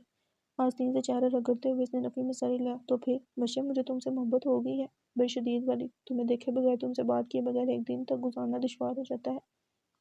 اگر تم ابھی کال نہ کرتی تو صبح میں نے گھر کے دروازے پر ملنا تھا۔ جانتے ہو ایسے ڈائیلاگز فلموں میں ہیرو مارتے ہیں، میں فلمیں نہیں دیکھتا ہوں، میں تو صرف وہ بتا رہا ہوں جو محسوس کرتا ہوں۔ اور سنو، پیٹ خراب ہونے کی دوا میں لکھ دیتا ہوں، کل اسٹور پر کسی کو بھیج کر منگوا لینا۔ وقت مانتی ہوں میڈیکل اسٹور پر جاب کرنے سے خود کو ڈاکٹر سمجھنے لگ گئے ہو۔ میں نے اپنے میسیج میں تمہیں کچھ بتانے کی کوشش کی ہے، تمہیں سمجھ کیوں نہیں آئی؟ ورشے کا چہرہ لال ٹماٹر ہو رہا تھا اور بے بسی تھی۔ کیا لکھا تھا؟ میں نے زیادہ غور سے نہیں پڑھا۔ پھر بتا دو۔ اس طرح نہیں بتا سکتی، تم ماں سے پوچھ لینا۔ کیا بات ہوئی؟ اچھا، میں سونے لگی ہوں، تم بھی سو جاؤ، کتنے تھکے ہوئے لگ رہے ہو۔ کیا تم نے کھانا کھایا ہے؟ وقت نے جمائی لیتے ہوئے اس بات میں سر ہلایا۔ ابھی مت جاؤ، تھوڑی دیر اور رک جاؤ۔ ورشے ہنستے ہوئے بولی، تم ایسے بولتے ہو جیسے میں تمہارے پاس سے اٹھ کر کہیں جا رہی ہوں، مجھے ایسا ہی محسوس ہوتا ہے۔ پیپروں کی تیاری کیسی ہے؟ اف مت ذکر کرو نا، بڑھاپے میں پڑھائی زیادہ بنی ہوئی ہے، اوپر سے ابھی نے رکھوا بھی سائنس دی ہے، پیریوڈک ٹیبل یاد کیا ہے، اب ایلیمنٹس کے میث اور اٹامک نمبر یاد کرنے ہیں۔ سر کہہ رہا تھا ان کے بغیر اگلی کلاسوں میں دال گلنی مشکل ہوگی۔ بیٹا ابھی سے رٹ لو، بتاتے ہوئے اپنی آنکھوں کو انگلیوں سے مسر رہا تھا۔ وقت تم بہت اچھے باپ ہوگے۔ وہ چونک کر سیدھا ہوا۔ یہ باپ بچے کا ذکر آج 2 بار آیا ہے، پہلے ایسا کبھی نہیں ہوا، کیونکہ پہلے کوئی بچہ آنے والا نہیں تھا۔ کیا اب ہمارا بچہ آ رہا ہے؟ شکر ہے، ورنہ مجھے ایسا لگ رہا تھا تمہیں اتنی سی بات سمجھانے کے لیے ریاضی کی کتاب کھولنی پڑے گی۔ وقت تم ایک دم سے پریشان نظر کیوں آ رہے ہو؟ کیونکہ تمہاری بتائی خبر نے مجھے پریشان ہی کر دیا ہے۔ اب کے ورشے بھی خاموش ہوگی، دونوں ایک دوسرے کو دیکھے جا رہے تھے۔ تمہیں نہیں لگتا کہ تم ابھی بہت چھوٹی ہو؟ میں تم سے 2 سال بڑی ہوں وقت۔ دیکھو میرے پاس نہ ابھی نوکری ہے نہ کوئی تعلیم، پارٹ ٹائم کام کر کے ہاسٹل کا خرچ چلاتا ہوں، تمہارا خرچ تمہارے ابا اٹھا رہے ہیں۔ میرا خیال ہے عقلمندی یہی ہے ہم ابھی بچے کے چکر میں نہ ہی پڑے۔ وقت مجھے تمہاری بات سے اتفاق نہیں ہے۔ آنسو ورشے کا چہرہ بھی گھونے لگے۔ ورشے تم ماں جیسے رول کے لیے بھی چھوٹی ہو، پڑھ رہی ہو، کل کو تعلیم مکمل کرو گی، ہو سکتا ہے کوئی بڑی اچھی نوکری مل جائے، نوکری کرنے کے بعد تمہارا اس پینڈو سے شوہر سے دل پڑ جائے یا اکتا جاؤ تو اس بچے کا کیا بنے گا؟ تم سمجھتے ہو میں تمہیں چھوڑ دوں گی؟ ورشے مجھے غلط نہ سمجھو، مگر میرے میں کوئی ایسی بات بھی تو نہیں ہے جو تمہیں ساری عمر کے لیے میرے ساتھ باندھے رکھے، اس لیے کل تم ماس کے ساتھ شہر آ جاؤ، میں کسی ڈاکٹر کے پاس لے جاؤں گا۔ ڈاکٹر کے پاس کس مقصد کے لیے جاؤ گی؟ تم جب سمجھ گئی ہو تو کیوں میرے سے وہ الفاظ کہلوانا چاہ رہی ہو؟ میں تمہارے منہ سے سن کر یقین کرنا چاہتی ہوں کہ واقعی تم یہ چاہ رہے ہو کہ میں اپنے اندر پیدا ہونے والی زندگی ختم کر دوں۔ وقت نے لب کاٹتے ہوئے چہرہ جھکا لیا تاکہ ورشے اس کے آنسو نہ دیکھ سکے۔ تم نے کہا تمہیں مجھ سے محبت ہو گئی ہے، میں نے تمہارے لفظوں پر یقین کر لیا، پر یہ کیسی محبت ہے وقت جس میں تمہیں میرا اعتبار ہی نہیں ہے؟ چلو ہر شادی کے اتنے ماہ بعد ہی تمہارے منہ سے آخر کا سچ سن ہی لیا۔ تمہیں مجھ پر لگنے والے الزام سچ ہی لگتے ہوں گے، تبھی آج اتنی بڑی بات کہہ دی۔ خدا کا نام ہے میری بات کا الٹ مطلب مت نکالو۔ میں کتنی پاگل ہوں، میں ایک پل تمہیں سوچتی ہوں۔ کمرے کی الماری میں تمہارے وہ کپڑے پڑے ہوئے ہیں جو تم جانے سے پہلے اتار کر گئے تھے، میں نے اس شرٹ کو دھویا نہیں ہے کیونکہ اس میں تمہارے جسم کی خوشبو آتی ہے، تمہاری وہ گلبدن اتنا گند ڈالتی ہے، پھر بھی اس کو نہیں بیچا کیونکہ وہ تمہاری لاڈلی ہے، مجھے تم اتنے پیارے لگتے ہو۔ تمہاری ماں تمہیں گالیاں دے رہی ہوتی ہیں، تم سر جھکا کر سن لیتے ہو۔ میں دل ہی دل میں سوچتی ہوں اگر وقت ایسا ہے تو اس کا بیٹا بھی اسی کی طرح کا ہوگا، کیونکہ بیٹے اپنے باپ پر ہی جاتے ہیں، نہیں جاتے پلیز کہو، ضروری نہیں ہے جیسا باپ نے کیا ہو بیٹا بھی ویسا ہی کرے، تو شاید میں بچ جاؤں۔ تم جو سوچ رہی ہو، اللہ کی قسم میرے دل میں ایسی کوئی بات نہیں ہے، مجھے اپنے سے زیادہ تمہارا یقین ہے، پر مجھے حالات کا یقین نہیں ہے۔ میں تمہارے سامنے ہوں ورشے، میرا باپ وجود سے انکاری ہے وقت۔ تم اب مزید ایک لفظ نہیں بولو گے اور میری بات کان کھول کر سن لو۔ تمہارے اندر لاتعداد خوبیاں ہیں اور اگر نہ بھی ہوتی تب بھی میں تمہیں کبھی نہ چھوڑتی۔ مجھے تو تم سے محبت ہے وقت، پلیز ایسی خوفزدہ باتیں آئندہ مت کرنا۔ جو تمہارے ماں باپ کے درمیان ہوا اس کی سزا تم اپنے بچے کو کیوں دینا چاہتے ہو؟ میں تمہاری کوئی ایسی بات نہیں مان رہی ہوں، خاص طور پر جب مجھے علم ہے دل سے تم خود بھی ایسا کچھ نہیں چاہتے ہو۔ میں اس وقت تمہیں دعا دے سکتا ہوں، بشے کہ اللہ کرے تمہارے سارے خواب سچ ثابت ہوں۔ میری زندگی میں ہمیشہ تم میرے ساتھ رہو۔ جتنی خوبصورت تم اس وقت لگ رہی ہو، کاش میں تمہارے پاس ہوتا تو عملی طور پر تعریف کر کے بتاتا۔ شیروت کی بات پر بشے کے چہرے پر خوف کی پرچھائیوں میں سے مسکراہٹ یوں نکلی جیسے کالی رات میں بادلوں کا سینہ چیر کر چاند نکلا ہو۔ ورشا، نئی صبح مبارک ہو۔ وقت میری نئی صبح تم ہو اور میں چاہتی ہوں یہ صبح کبھی شام نہ آئے۔ تم اس ہفتے چھٹی پر چاہے ایک دن کے لیے ہی پر گھر کا چکر لگا کر جاؤ، کیونکہ تمہاری باتوں نے مجھے ڈرا دیا ہے۔ ورشا جی، میں جب تک یہ امتحان نہ دے لوں گھر کا چکر نہیں لگاؤں گا۔ تم تو مجھے فیل کرنے کے تمام سامان سے لیس ہو۔ تو میں دیکھوں گا یہ کتابیں۔ ابھی سو جاؤ، 1 بج گیا ہے۔ تم بھی اللہ حافظ میرے وقت کے روشن ستارے۔ شیربت نے مسکراتے ہوئے ورشا کے چہرے کے اسکرین شاٹ لیا۔ کال بند ہوگی۔ اس نے اسکرین شاٹ کھولا، اسے سامنے دیکھتے دیکھتے نیند کی وادی میں اتر گیا۔ میں سوچ بھی نہیں سکتی تھی تم کبھی مجھے دھوکہ دو گے۔ دھوکہ بھی میں نے نہیں، غازی بھائی نے دیا ہے۔ تمہارا فون وہ لے کر گئے ہیں۔ ہاں تو تم نے جب دیکھ لیا تھا تو مجھے بتا نہیں سکتی تھی؟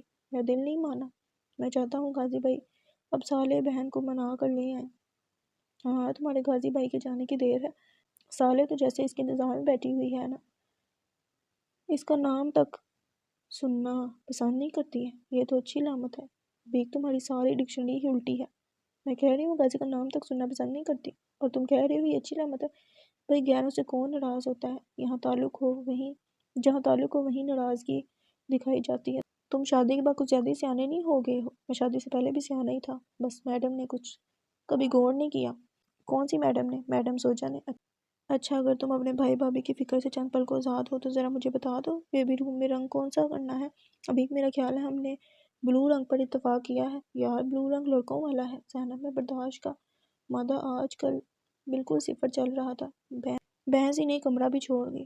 ابھی ایک پیچھے پیچھے آیا، وہ اپنے بیڈ روم کی طرف جا رہی تھی۔ اچھا اب ناراض تو نہ ہو، بلو رنگ ہی کر دیتا ہوں۔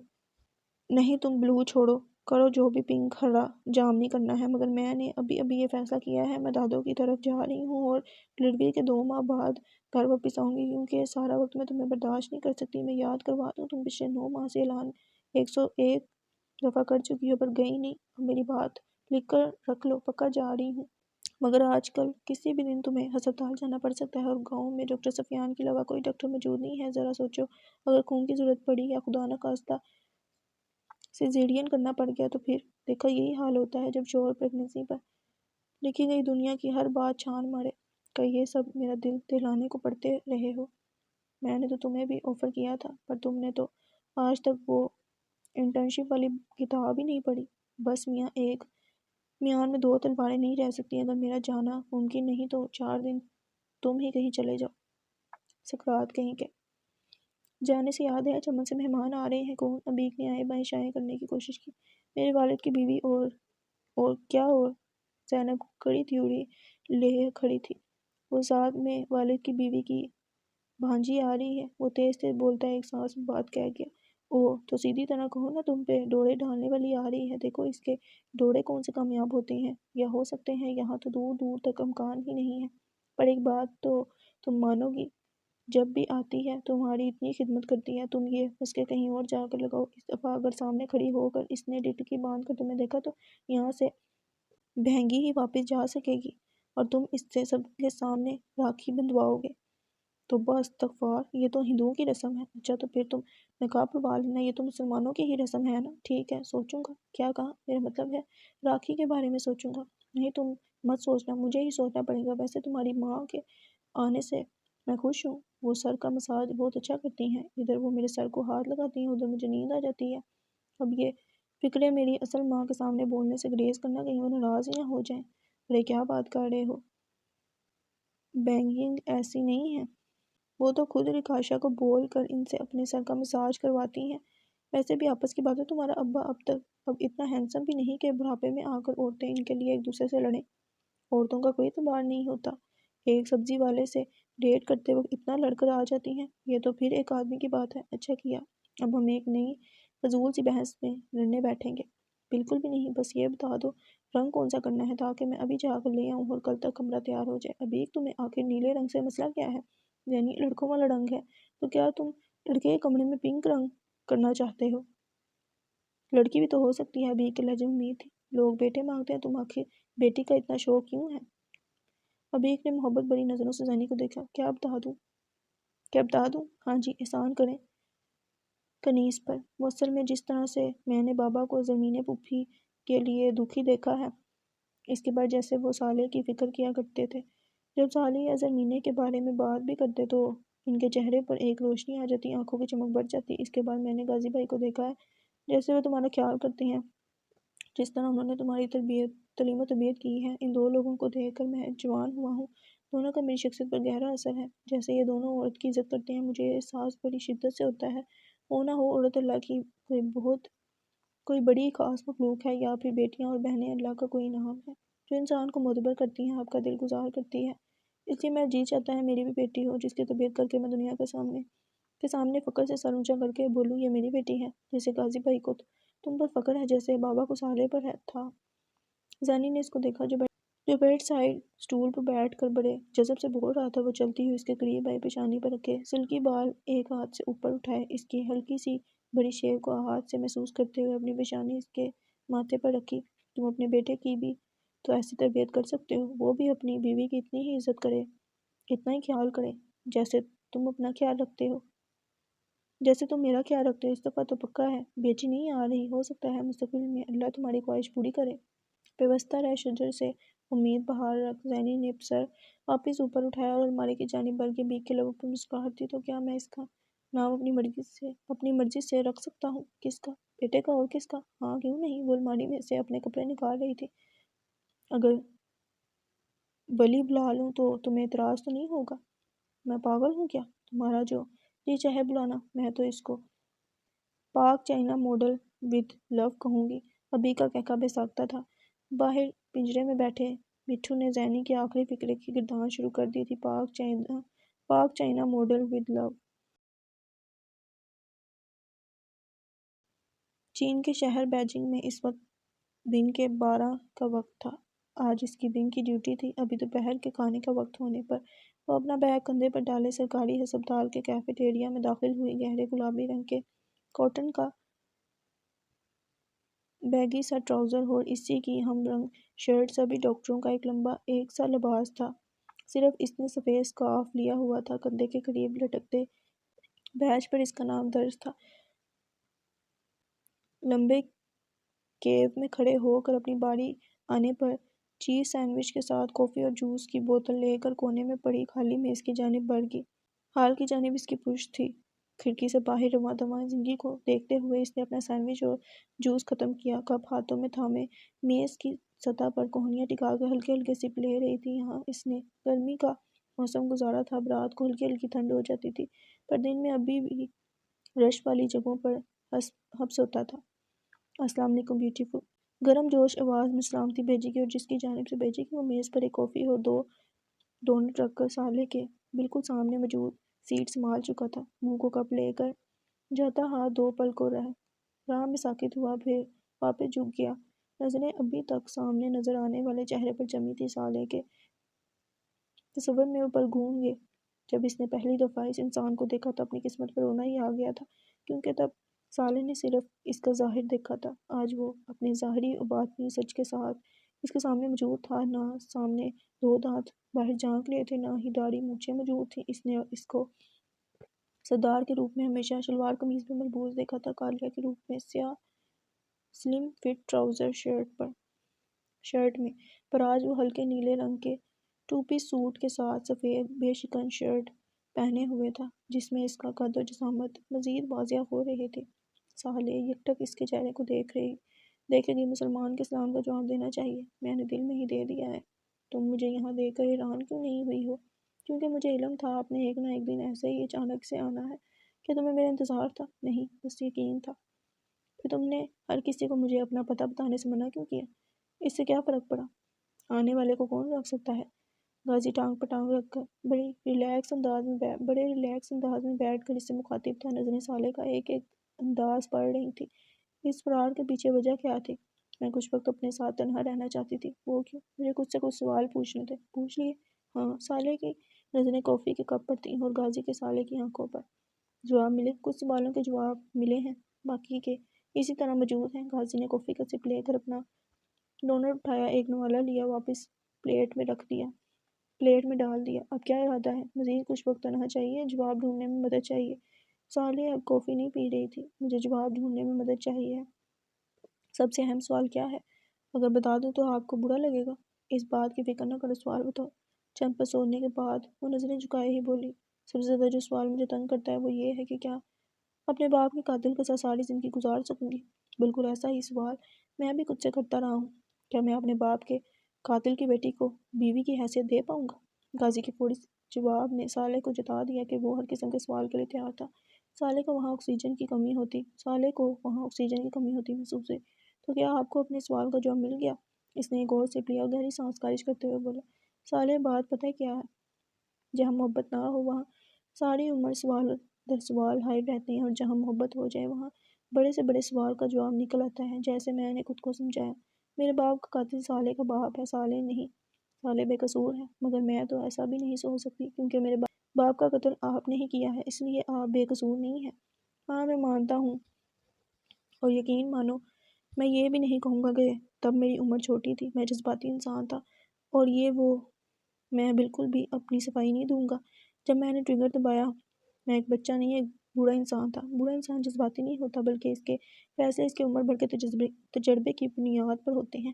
اگر آج کوئی تمہیں نقصان پہنچاتا ہے تو میں آنکھ کے بدلے آنکھ، کان کے بدلے کان اور جان کے بدلے جان ہی لوں گا، جس کی اجازت مجھے میرا دین دیتا ہے۔ اگر یہ بات ہے تو کیا مجھے بھی پھر اپنے باپ کے قاتل کے سینے میں گولی اتارنے کی اجازت ہے؟ غازی نے مسکراتی ہوئی نظروں سے اس کو دیکھا۔ میں اس وقت بالکل تنہا ہوں، تمہارے ہاتھ بالکل نہیں رکوں گا، جیسے جی چاہو بدلا لو، گولی مار کر یا دل توڑ کر۔ آپ کے اور میرے درمیان دل نہیں آ سکتا؟ ہاں میں بھی یہی سمجھتا تھا، پر غلط سمجھتا رہا۔ تمہارے اور میرے درمیان دل آ سکتا نہیں بلکہ آ چکا ہے۔ اگر آپ کے اور میرے درمیان دل آ سکتا ہے تو ان دو لوگوں کو کیوں صرف اس لیے مار دیا گیا کہ ان کو ایک دوسرے سے محبت تھی؟ ان کے درمیان بھی تو دل ہی آ گیا ہوگا۔ غازی کی نظروں میں سرد سا تاثر ابھرا۔ پہلی بات تو یہ صالح، جو لوگ چلے گئے ہیں ان کا نامہ اعمال بند ہو چکا ہے، نہ جانے اللہ کو ان کا کون سا عمل پسند آ گیا اور وہ جنت میں موج منا رہے ہوں۔ میرا نامہ اعمال ابھی جاری و ساری ہے، میرے منہ سے نکلنے والے الفاظ کسی کے لیے تکلیف کا باعث نہ بنے، میرے اپنے لیے ضرور ہوں گے، اور جو جا چکے ہیں میں ان کے کردار کا پوسٹ مارٹم نہیں کرنا چاہتا، مگر تم اپنے الفاظ پر غور ضرور کرو۔ تم میری محبت کو ایک تھرڈ کلاس معشوقی سے ملا رہی ہو، مرد اور عورت کے درمیان پروان چڑھنے والے فحش جذبات سے ملا رہی ہو۔ ہم لوگ فرشتے تو نہیں ہیں غزال صاحب، ہم بھی ایک مرد اور عورت ہی ہیں، پھر ہمارے جذبات کیوں فحش نہیں؟ غازی بڑی دیر اس کو سنجیدہ نظروں سے دیکھتا رہا، پھر سوٹ کی اندرونی جیب سے ایک پیپر نکال کر صالح کے سامنے میز پر ڈال دیا۔ یہ کھول کر دیکھ لو صالح، تمہارا میرا نکاح نامہ ہے، اور یہی سب سے بڑا فرق ہے۔ صالح نے اذیت سے پل کے پل آنکھیں موندی، کامتی گرفت سے نکاح نامہ کھول کر دولہے کا نام اور سائن دیکھے۔ دولہے کا نام غازی احمد یار، البتہ سائن میں سردار غزان خان لکھا تھا۔ صالح کی آنکھوں کے سامنے دھند چھا گئی، جسے اس نے ہاتھ کی پشت سے صاف کیا۔ آپ پہلے اس رشتے سے ہی انکاری تھے، تو پھر اچانک کی تبدیلی کیوں؟ میں نے کسی کو زبان دی ہے، اس سے مکرنا میرے لیے موت کے برابر ہے۔ ایک وقت میں مجھے بھی تو زبان ہی دی تھی، پھر مجھے اکیلا کیوں چھوڑا؟ بڑھائی ہوئی آنکھوں سے اس کی جانب دیکھتے ہوئے صالح نے ٹھہرے ہوئے لہجے میں کہا۔ غازی ان نظروں میں ابھرا ہاتھ پیر مارنے کو ارد گرد دیکھا، پر صالح کی نظریں دماغ میں فریز ہو گئی۔ صالح میں نے تمہیں اکیلا نہیں چھوڑا تھا، میں تو تمہارے پاس تھا، مگر رکھا تو خود سے دور ہی۔ غازی کے چہرے پر گہری سنجیدگی چھا گئی، اس نے صالح کی چیلنج کرتی نگاہوں میں بڑی گہرائی تک دیکھا۔ صالح میرے دل پر بہت داغ ہیں جن کو میں ہر روز دھوتا ہوں، مگر دھلتے نہیں ہیں، جن کو مٹانے کی کوشش میں خود مٹ چکا ہوں، مگر یہ داغ جاتے نہیں ہیں۔ میں یہی اپنے دل کے داغ چھپانے کی کوشش میں تم سے دور رہا ہوں۔ میرے ساتھ کے بدلے میں تمہیں میرا ماضی ہی نظر انداز نہیں کرنا پڑے گا، بلکہ میرے حال کے ساتھ بھی سمجھوتہ کرنا پڑے گا۔ میں ایک باغی انسان ہوں صالح، جس کو اپنی جس کو اس کے اپنوں کی محبت نے باندھ کر رکھا ہوا ہے۔ میں ایک وحشی جانور ہوں، میرے ساتھ زندگی گزارنا آسان نہیں ہوگا۔ ہو سکتا ہے میں مہینوں تمہیں اپنی شکل ہی نہ دکھاؤں۔ میں وہ 9 سے 5 تک نوکری کرنے والا بہترین شوہر کبھی نہیں بن سکوں گا جس کو جاتے وقت تم یہ پوچھو سنیں آج رات کیا بنانا ہے، اور وہ اپنی پسند بتا کر نکلے۔ واپسی پر بچوں کو اسکول سے لے کر آتا ہوا ہے۔ اس نکاح نامے پر ابھی تک تمہارے سائن ہونا باقی ہیں، اور میں چاہتا ہوں تم اچھی طرح سوچ بچار کر کے فیصلہ کرو۔ فیصلہ کرنے سے پہلے اگر میں کوئی مطالبہ چاہوں تو تمہارا حق ہے، تم مطالبہ کرو۔ اگر میرے اختیار میں ہو تو پورا کر دوں گا۔ اگر میں کہوں آپ اپنا کام چھوڑ دیں، سوچے بغیر ہی بتا سکتا ہوں یہ ممکن نہیں ہے، یہ ناممکن ہے۔ اور کچھ ولی ماموں کو کھونے کے بعد میں مزید کسی اور کو کھونا نہیں چاہتی ہوں۔ موت انسان کے اختیار کی بات ہوتی، سالے تو کوئی بھی نہ مرتا۔ ولی بھائی جیسا خوش نصیب میں نہیں ہوں۔ وہ تو اللہ کے نیک بندے تھے، اللہ نے ان کو شہادت کا مرتبہ دیا ہے۔ آپ کی زندگی میں ولی ماموں کی کیا جگہ ہے؟ وہ میرے استاد ہیں، رہنما ہیں، میرے محسن ہیں، بڑے بھائی ہیں، سسر ہیں۔ اینڈ والا حوالہ دیتے ہوئے غازی کے چہرے پر مسکراہٹ تھی۔ ان کے جانے کے بعد آپ لوگوں کی ٹیم کیسے چل رہی ہے؟ ٹیم میں اس وقت میں، نعمان اور کاشف ہی ہیں۔ نعمان بھائی نے بھی کیوں سچ سے آگاہ نہ کیا، کیونکہ وہ خود بھی لا علم تھا۔ ایسا کیسے ہو سکتا ہے جبکہ وہ آپ کے ساتھ کام کرتے ہیں، دن رات کا ساتھ ہے، اور ایک دوسرے کے راز پتہ نہ ہو؟ یقین کر سکتی ہو تو کر لو۔ وہ ہمارے ساتھ کام نہیں کرتا بلکہ ہمارے ساتھ مل کر کام کرتا ہے، کیونکہ وہ ایک ایجنسی سے اور ہم لوگ آزادانہ طور پر کام کرتے ہیں، مگر وہ ہماری ٹیم کا بھی اہم رکن ہے۔ جہاں ہم لوگوں کو قانون کی مدد درکار ہو وہ نعمان کر دیتا ہے۔ کیا آپ لوگ غیر قانونی اور برے کام کرتے ہیں؟ ہم اچھا کام برے طریقے سے کرتے ہیں، اس کا کیا مطلب ہوا؟ میں سوچ رہا تھا کہ تم نے ابھی تک کسی بات کا مطلب کیوں نہیں پوچھا۔ اس کا مطلب یہ ہے صالح صاحبہ کہ اگر میرے کام کا ثبوت گواہوں سمیت پولیس کے ہاتھ لگ جائے تو مجھے جیل لازمی ہوگی۔ پر میں کوئی برا کام نہیں کر رہا ہوں، میں کوئی ایسا کام نہیں کرتا ہوں جس سے ضمیر کی مار کھانی پڑے۔ اب تک کتنے لوگوں کی جان لی ہے؟ تم اس سوال کا جواب نہیں چاہتی ہو؟ آگے پوچھو۔ میں اس سوال کا جواب چاہتی ہوں۔ اگر بتا دوں گا تو راتوں کو سو نہیں پاؤ گی، مگر یہ یقین رکھو میں نے آج تک ناحق کسی کی جان نہیں لی۔ آپ یہ نہیں کہہ سکتے، کیونکہ جس کو بھی مارا ہو وہ کسی نہ کسی کی ماں، باپ، بہن، بھائی تو ہوگا ہی نا۔ آپ کی نظر میں میرے والد قصوروار تھے، مگر میں تو بے قصور تھی، جو آپ نے خود مانا ہے۔ تو پھر مجھے کیوں یتیم کیا؟ اگر تمہارے باپ کو تمہارا اتنا خیال تھا یا کسی بھی رشتے کا خیال تھا تو اس نے ایک غلط راستہ کیوں چنا؟ چلے میرا باپ تو آپ کا دشمن تھا، کیا اپنی ماں کو مارنے پر بھی کبھی دکھ یا پچھتاوا نہیں ہوا؟ غازی نے گہرا سانس لیا۔ اگر احمد یار خان کے بیٹے سے پوچھو گی تو اس کا جواب ہے نہیں، نہ مجھے دکھ ہے نہ ہی پچھتاوا۔ اور اگر سہرا کے بیٹے سے پوچھو گی تو ہاں مجھے دکھ ہے، مجھے بہت دکھ ہے۔ میں سوچتا ہوں کاش میری ماں ایک مضبوط عورت ہوتی، میرے باپ سے چاہے محبت نہ کرتی پر اس کی وفادار ضرور ہوتی۔ یار ہم لوگ کسی کمپنی سے کانٹریکٹ سائن کریں یا کوئی ایپ ڈاؤن لوڈ کر رہے ہوں، پہلے وہ لوگ یہ پوچھتے ہیں کیا آپ ہماری ٹرمز اینڈ کنڈیشن کو مانتے ہیں؟ گوگل اکاؤنٹ ہی بنانا ہو، وہ یہ اتنی لمبی لسٹ اپنی پالیسی کی دکھاتے ہیں اور پوچھتے ہیں کیا تم مانتے ہو کہ ہماری پالیسی کی خلاف ورزی نہیں کرو گے؟ اگر آپ ہاں میں جواب دو تب وہ آپ کا اکاؤنٹ پاس کرتے ہیں۔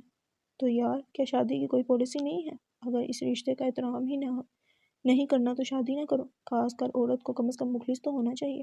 آپ یہ کہنا چاہ رہے ہیں مرد اگر بیوی کے ساتھ مخلص نہیں بھی تب بھی بیوی کو اس کا وفادار رہنا چاہیے؟ بالکل ایسا ہی ہے۔ مرد گھر کا امبیسڈر نہیں ہوتا، نظر ایسے ہی آتا ہے جیسے کسی بھی خاندان کا اصل چہرہ مہرہ مرد ہوتا ہے، مگر حقیقت میں ایسا نہیں ہے۔ عورت کو مرد سے بہت آگے کا مقام حاصل ہے، عورت مرد سے زیادہ معتبر ہستی ہے۔ عورت گھر کی خاندان کی امبیسڈر ہے، بنیاد ہوتی ہے۔ اس لیے جب آپ کی بیٹی، بہن، بیوی یا بہو گھر کی دہلیز کسی غلط کام کے لیے پار کرتی ہے تو اس کا رد عمل زیادہ سامنے آتا ہے۔ مرد تو ہے ہی بے صبرا، خود پسند، وہ کہیں منہ مار بھی آئے تب بھی باہر کی عورت کو کبھی وہ عزت نہیں دیتا جو اس کے گھر کی خواتین کو حاصل ہو۔ صالح نے اس کو درمیان میں ٹوک دیا۔ ایسا نہیں ہے، میرا باپ ہر عورت کی عزت کرتا تھا سوائے میری ماں کے۔ انہوں نے باہر کے ایک عورت کو پانے کے لیے میری ماں پر کیچڑ پھینکا۔ تو مرد کہاں سے رعایت کے قابل ہے؟ وہ بھی اتنا ہی قصوروار ہے جتنی کہ ایک عورت۔ ان دونوں کی وجہ سے 4 خاندان تباہ ہو گئے۔ کاش میری ماں کی شادی آپ کے والد جیسے انسان سے ہوئی ہوتی یا انہی سے ہی ہو جاتی تو یہ سب خون خرابہ نہ ہوتا، بلکہ دونوں آئیڈل لوگ ہوتے، ان کا گھر ایک جنت ہوتا۔ غازی کے چہرے سے ٹینشن دھیرے سے غائب ہو گئی، ہونٹوں پر مسکراہٹ دور کی۔ کمون سالے، کیا کہہ رہی ہو؟ ٹھیک کہہ رہی ہوں، جو محبت کرنے والے ہوں ان کو محبت کرنے والے ہی ملنے چاہیے۔ اس کا مطلب اگر میں اپنے والد کی کاپی ہوا اور تم اپنی والدہ کی، تو ہمارا گھر بھی جنت ہوگا۔ سالے کی سانس سینے میں اٹک گئی اور وہ اسے بڑے غور سے دیکھ رہا تھا۔ سالے نے اپنا گلا صاف کیا۔ آپ کے ساتھ مجھے گھر بنانا ہے یا نہیں، اس کے بارے میں بھی میں نے فیصلہ نہیں کیا ہے۔ کب تک فیصلہ کرنے کا امکان ہے؟ کچھ کہہ نہیں سکتی ہوں۔ چلو ٹھیک ہے، جب فیصلہ کر لو تو فون کر کے بتا دینا، میں لینے آ جاؤں گا۔ ابھی میں چلتا ہوں۔ وہ اپنی جگہ سے اٹھا اور وہاں سے چلا گیا۔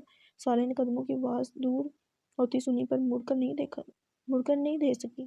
بے یقینی سے آنکھوں میں آنسو ہی آ گئے۔ ٹپ ٹپ ٹپ، 1 2 پھر 3 4، پھر ان کی تعداد بڑھتی چلے گی۔